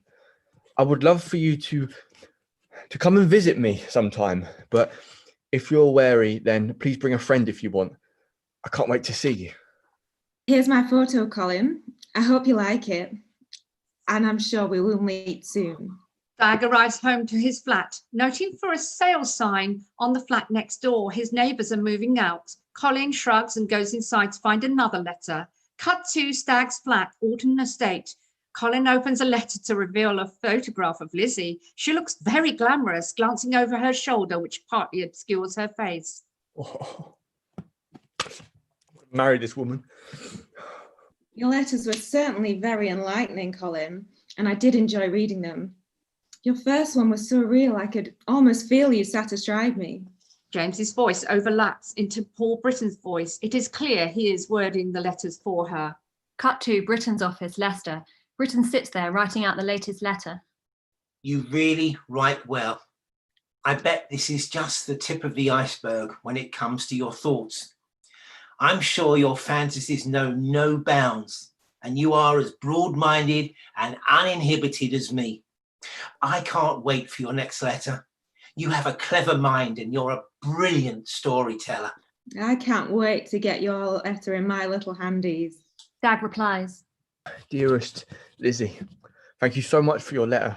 I want to tell you more about my family and my background.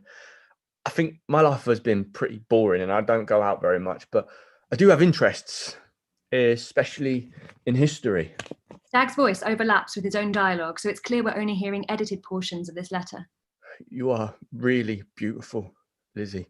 I'm so glad you like my letters, and you two are broad-minded and as uninhibited as me.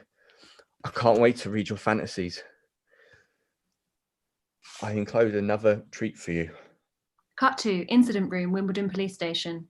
Once again, Pedder joyfully enters, again with Brixton, clutching the latest of Stagg's letters to Lizzie. He talks about shagging her in the wood over a fallen tree. Now that sounds a lot like the murder scene to me.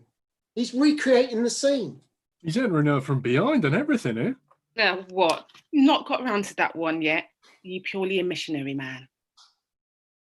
You look so beautiful laying here. Let's never be separated. You're the only woman I'll ever want. You're so delicious, so full, so hot, so vibrant. I love you, Lizzie. I could have read this in a Mills and Boon. Yes, this is all fairly standard stuff. He's obviously showing some caution, waiting to see how Lizzie reacts. It reads more like a playground love letter to me, with a bit of escort readers' letters page thrown in for good measure. Wickerson enters the room. DC Lyle enters behind with cups of tea. Brixton goes to grab the first biscuit. Bad news. They won't stop the programme. It's still going out next week. What programme? It's a documentary on offender profiling and they're going to concentrate on the Nickell case. They're using David Cantor to talk about it. What? Oh, yeah, Cantor, that's right. He's the original expert in the field, isn't he? Well, let me guess, Stagg's name is bound to come up, isn't it? Oh, yeah. Look, we don't want him thinking he's still suspect number one. Otherwise, he might clam up. Hang on, I could go on the programme and try and deflect interest away from Stagg. Talk more about profiling as a general theory. Yeah, I think I can get that approved. So, now that he is bitten, where do we go from here? Well, it's time to up the ante, I think. Are you ready to take him to the next level, Lizzie? Sure, whatever it takes. Cut 2, Stagg's flat, Alton Estate night. Colin is opening yet another letter while on the TV, Britain is talking about offender profiling on a programme. But Colin isn't watching, he's reading the latest letter. With you, I am starting to feel reborn. Your lovely fantasy letter was absorbing. I only hope those were your genuine feelings and what you really think about us. I want it to be private and true. My fantasies know no bounds. My imagination runs riot. Sometimes this worries me, and it would be nice to know if sometimes you have the same unusual dreams as I do. I scare myself with what I really want. I hope I'm not sounding too unnatural, that sometimes normal things just aren't enough for me, that my demands for sex are greater than just normal sex. There's so much more to explore. God, I hope I don't sound too much like a weirdo. You see, sexually, people do not use their imagination, but I'm sure you do and can. Colin, my darling, you are driving me mad with your love letters. Tell me something that will really send me crazy. Don't worry about upsetting me. I'm sure you can never do that. I constantly think of the love letter you first wrote, where you took charge of the situation. You were manly and really showed me who was boss. Colin begins to write back, struggling to think of what he should say. Dear Lizzie, thank you so much for your honest and open letter. Perhaps there is a strange connection between us. I hope I can be what you're looking for. Colin, your letter excites me greatly, but I can't help thinking you're showing great restraint. You show control when you feel like bursting. I want you to burst. I want you to feel all powerful and overwhelming so that I am completely in your power, defenseless and humiliated. These thoughts are sending me to paradise already. We've only got to overcome one last hurdle to be complete. I can hardly wait. Cut 2, Stagg's flat, Alton Estate. Colin struggles to write his next reply, starting a new letter again several times. Dearest Lizzie, your last letter was great. I now have some idea as to what you want. I want to dominate you. You're right, I do hold back in my special letters. I've written another one for you. I've called you dirty names in it, but please don't think I am a violent man. It's just my passion taking over. I'm going to fuck you. Not only in the bedroom, but in more exciting places. I know a few places around here where I am going to take you. Cut 2, incident room, Wimbledon Police Station. Pedder reads the letter, reacting with even more glee. You're going to get it all, Lizzie. You're going to be so sore, darling. You'll probably find it hard to sit down again. I hope you're not offended by the dirty names I'm calling you. I do not think you are these things, because our sessions will be great, and we'll also be great friends, full of love for each other and romance. Romance? Why would the killer even talk about that? Well, same reason every man does. He's trying to put her at ease, isn't he? I want every fantasy of yours in my mind, every kinky detail, anything you want, you'll get it. He's not holding back, is he? Cut 2, Alton Estate, Roehampton. Stagg is walking towards the postbox, stroking his chin, looking thoughtful and concerned. His thoughts are articulated towards his next letter. Dear Lizzie, firstly, I hope you enjoyed my last letter to you. Is that the kind of thing you wanted? If you found it too offensive, especially me calling you rude names, I can't apologise enough, but that was the impression I got from your first letter. Knowing me, I probably got it all wrong, but please forgive me if I did. I don't want to jeopardise this new and exciting relationship over my stupidity. You don't offend me in the slightest, Colin. It's as if we're really starting to communicate. I think we are the same. It's a long time since I felt like I was on the brink of something as wonderful as this, Colin. Please write soon, and remember, you will never say or do anything that will offend me. I know that you're a good man deep down, and I hope this letter has cheered you up. Love, Lizzie. Cut to Colin Stagg's flat. Stagg opens another letter, producing a rather odd-looking ram's head pendant on a silver chain. I've owned this since I was a little girl. It was given to me by special people. If you hold this thing that is so dear to my life, it's the key that unlocks me, and you will have felt the same way that I have. We will be the same. I want you to know about the things that I have done. I too have certain beliefs, and I hope these are along the same lines as yours. Please tell me, nothing now you could ever say could ever put me off you. Lee Stagg takes the letter, reading the last part. Even if you told me that you were a mass murderer, I'd still want you in my life. I need you so much, darling. Jesus, she sounds like a right nut job to me, bruv. Still, I mean, she's tasty, isn't she? I wouldn't say no. I thought I'd send her a little present, you know, in the next one, like a ring or something. That's a bit too soon for that, isn't it? I'm not an engagement ring, you tonk. Just like a gift, you know, a present. Don't you think you should wait until you meet her? I mean, I know she looks nice here, but how do you know that's actually her? I mean, she could be a right paper bag job in real life. I keep asking her to meet, but she has this new job and she works funny hours all over the place. Cut to incident room, Wimbledon Police Station. Lizzie James is seated at a table, copying out the final part of her letter with Brixton sitting opposite her. It's clear Brixton is flirting with her and enjoying the attention. Benny I said, feel like we're getting close, but I'm worried we might not be right for each other. I believe I will only be fulfilled again if I meet a man who has the same history as me. The things that happened with my ex weren't what normal people would like. These involved upsetting and often hurting people. Even though these things are bad, I cannot forget how exhilarating they made me feel. I would explain myself better when we speak. If you fit my criteria, there is no going back for us and we'll be together forever. Oh, excellent. Well done, Lizzie. You're going to go far with your career, I'm sure. That should push him far enough. DS Holland, who's been listening to the conversation, wanders back to her desk next to where Stollard is seated. What happened to the series of ladders he had to climb?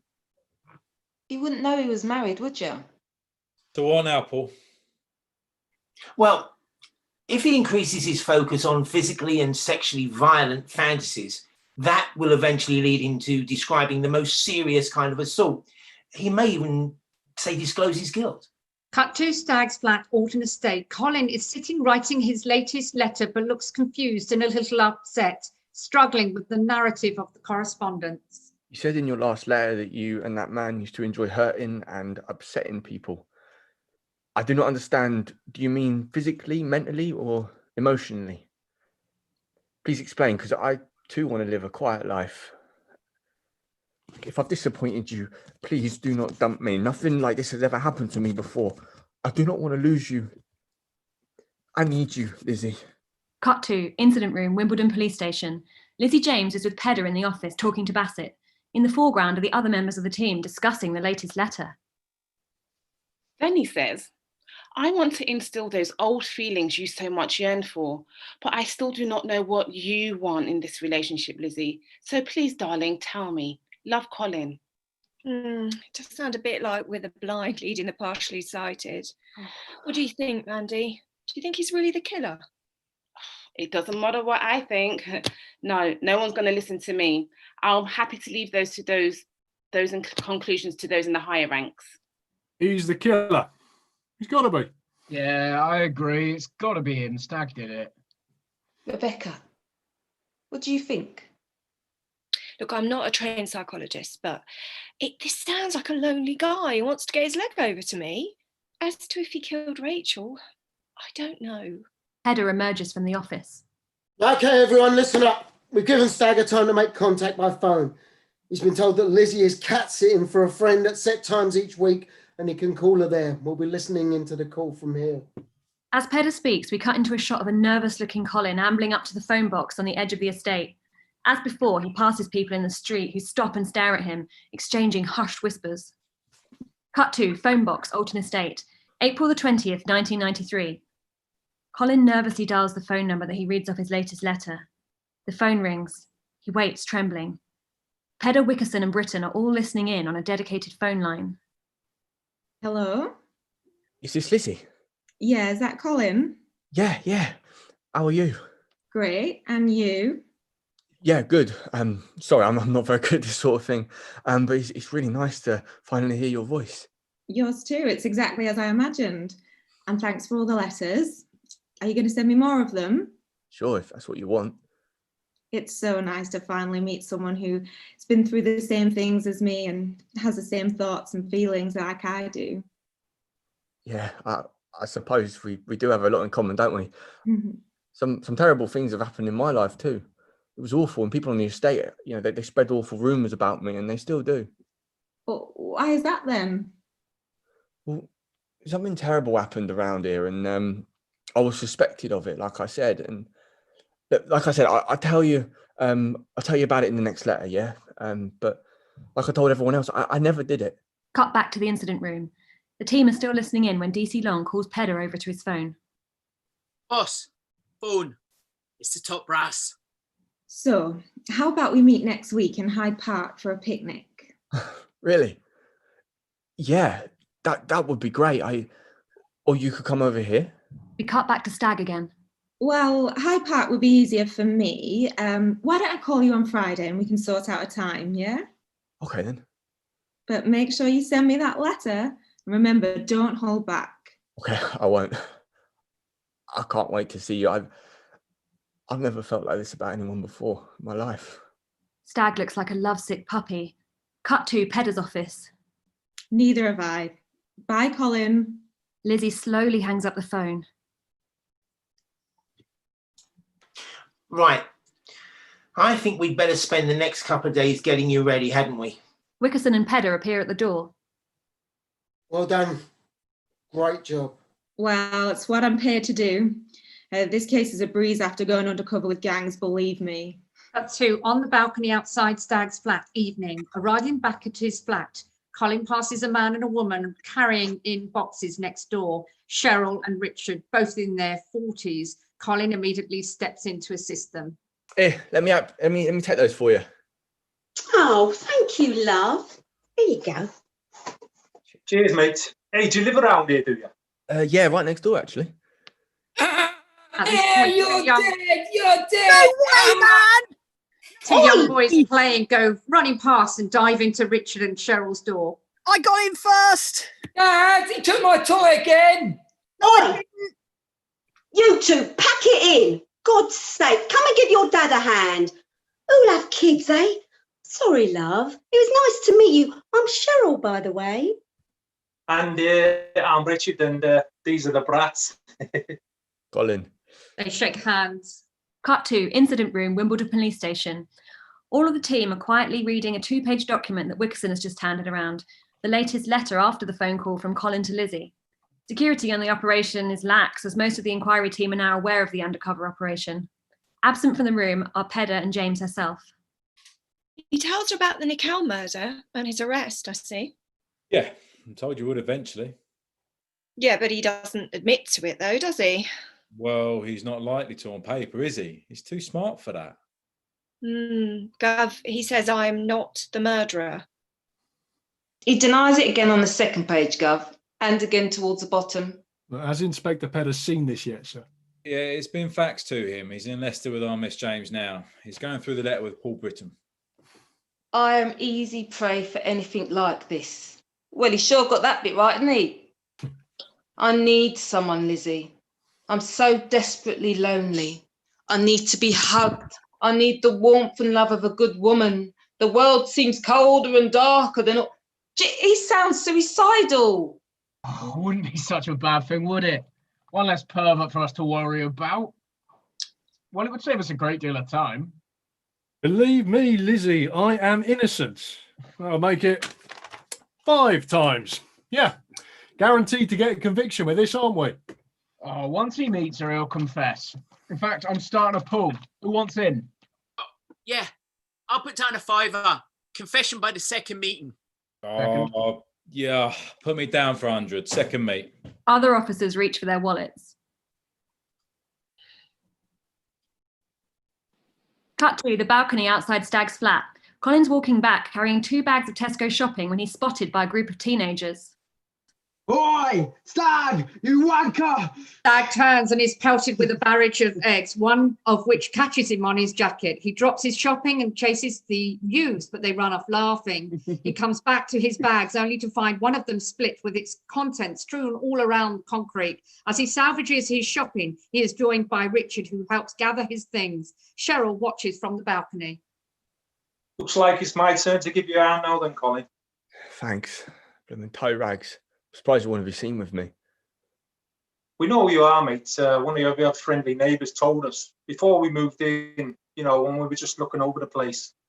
Right, bloody Lillian Avid, I bet. Did you believe her? Do you honestly think I'll be helping you now if we did? No, I guess not. Look, I've had enough run-ins with the busies to know to make up my own mind about people, Colin. Hey, Colin. Looks like you could do with a nice cup of tea, mate. Come in. Yeah. Okay. Sure. That'd be great. Thanks, Cheryl. Cut to front room, Richard and Cheryl's flat. All 3 of them are drinking tea, with Colin sitting in the armchair and Richard and Cheryl sitting side by side. I mean, I was never really close friends with people around here anyway. You know, the people would nod and smile, you know, because they knew you were local. But now, except for you, Suzanne, and Mike over the road, a few doors down, maybe 1 or 2 others, people seem to hate me because of the papers. Yeah, well, Liverpool fans got the same treatment over the Hillsborough, mates. They try and vilify you when it suits their agenda. You know, the police, the press. They're both as bad as each other, believe you me. I mean, I never had many friends in the first place, and thanks to them, I've certainly got a lot less now. You seem to be coping with it all right, though, Colin. Do I? Well, I suppose I'm just getting on with things, really, you know? Yeah, you are, but what about your parents, Colin? Oh, well, my dad died a few years ago, and I haven't heard from my mum since, so God knows where she is. But trust me, she would not be any use now. Still, I've got a new girlfriend, so maybe my luck is changing. Oh, really? Well, that's all right then. And how's she been with all this? Like, well, I only just told her the other day, but she still wants to meet. In fact, we're going for a picnic next Saturday. Meet you? How can she be your girlfriend if you haven't met her yet, mate? Oh, well, I kind of met her through one of those like Lonely Hearts Club things, you know. I'm sad, aren't I? But she sounds really cool, and she wrote to me first and was really interested in me. So I thought, you know, why not? Look, I have a picture. Look, have a look. Colin shows him a picture of Lizzie. Oh, well, she's certainly pretty, isn't she? hey, look, Colin, excuse me for saying so, but you want to be careful there, mate. You know absolutely nothing about this woman or who she is. I mean, she could be a reporter, Colin. Or even she could be working for the police undercover. You never know, mate. No. Honestly, you don't know her like I do. I can tell she really likes me. I spoke to her on the phone the other day. She's not even from London. She's from up north somewhere. Yeah, well, they still got Ben Coppers up north, Colin. So just be careful. That's all I'm saying. I'll be all right. We always take people at face value, Colin. So, you know, it wouldn't be the first time the police have got it wrong, eh? Yeah. Cut to training room, Arnold Lodge. Paul Britton is sitting opposite Lizzie James in a room used for office training. He's made lists on flip charts and walks around the room in a more animated fashion than usual, while James is listening intently. Good. You've demonstrated with our improvisation today that you can think on your feet and remember all the details of your story, which is very important. Now remember, this is an incredibly skillful man you're dealing with. He will be devious. He'll try to secure sexual intimacy without putting himself at risk. He's not likely to try anything too strong, though. We are, after all, meeting in a very public and open place. Well, exactly, but he may suggest going somewhere else. Well, there's no chance of that because I've told him I can only meet for a couple of hours. Do you think he's going to make things up? Possibly, but if he feels comfortable enough, he may even reveal detailed knowledge of Rachel's murder. If that happens, you should agree to listen, but you should say you need proof that he isn't just fabricating the story to impress you. Right. Britton suddenly stops and leads in towards James, staring at her. He could just say anything to you at any time. You've got lovely blue eyes. Oh, thanks. Very good. But don't let anything throw you. Enjoy his compliments. Well, I think you're ready. And that's enough for today. Can I get you a drink in the bar? No, thank you. I've got to get my train back to London. As Lizzie walks away from Britain, she has a confident expression on her face. This is going to be a piece of cake. Cut to phone box, Alton Estate, Roehampton. An anxious-looking Colin is midway through his phone conversation with Lizzie. I didn't think I was ever going to hear from you again. Oh, don't be silly. Are you still good for next Thursday? Yeah. That's my birthday. I know. And don't worry about all the stuff in the letter.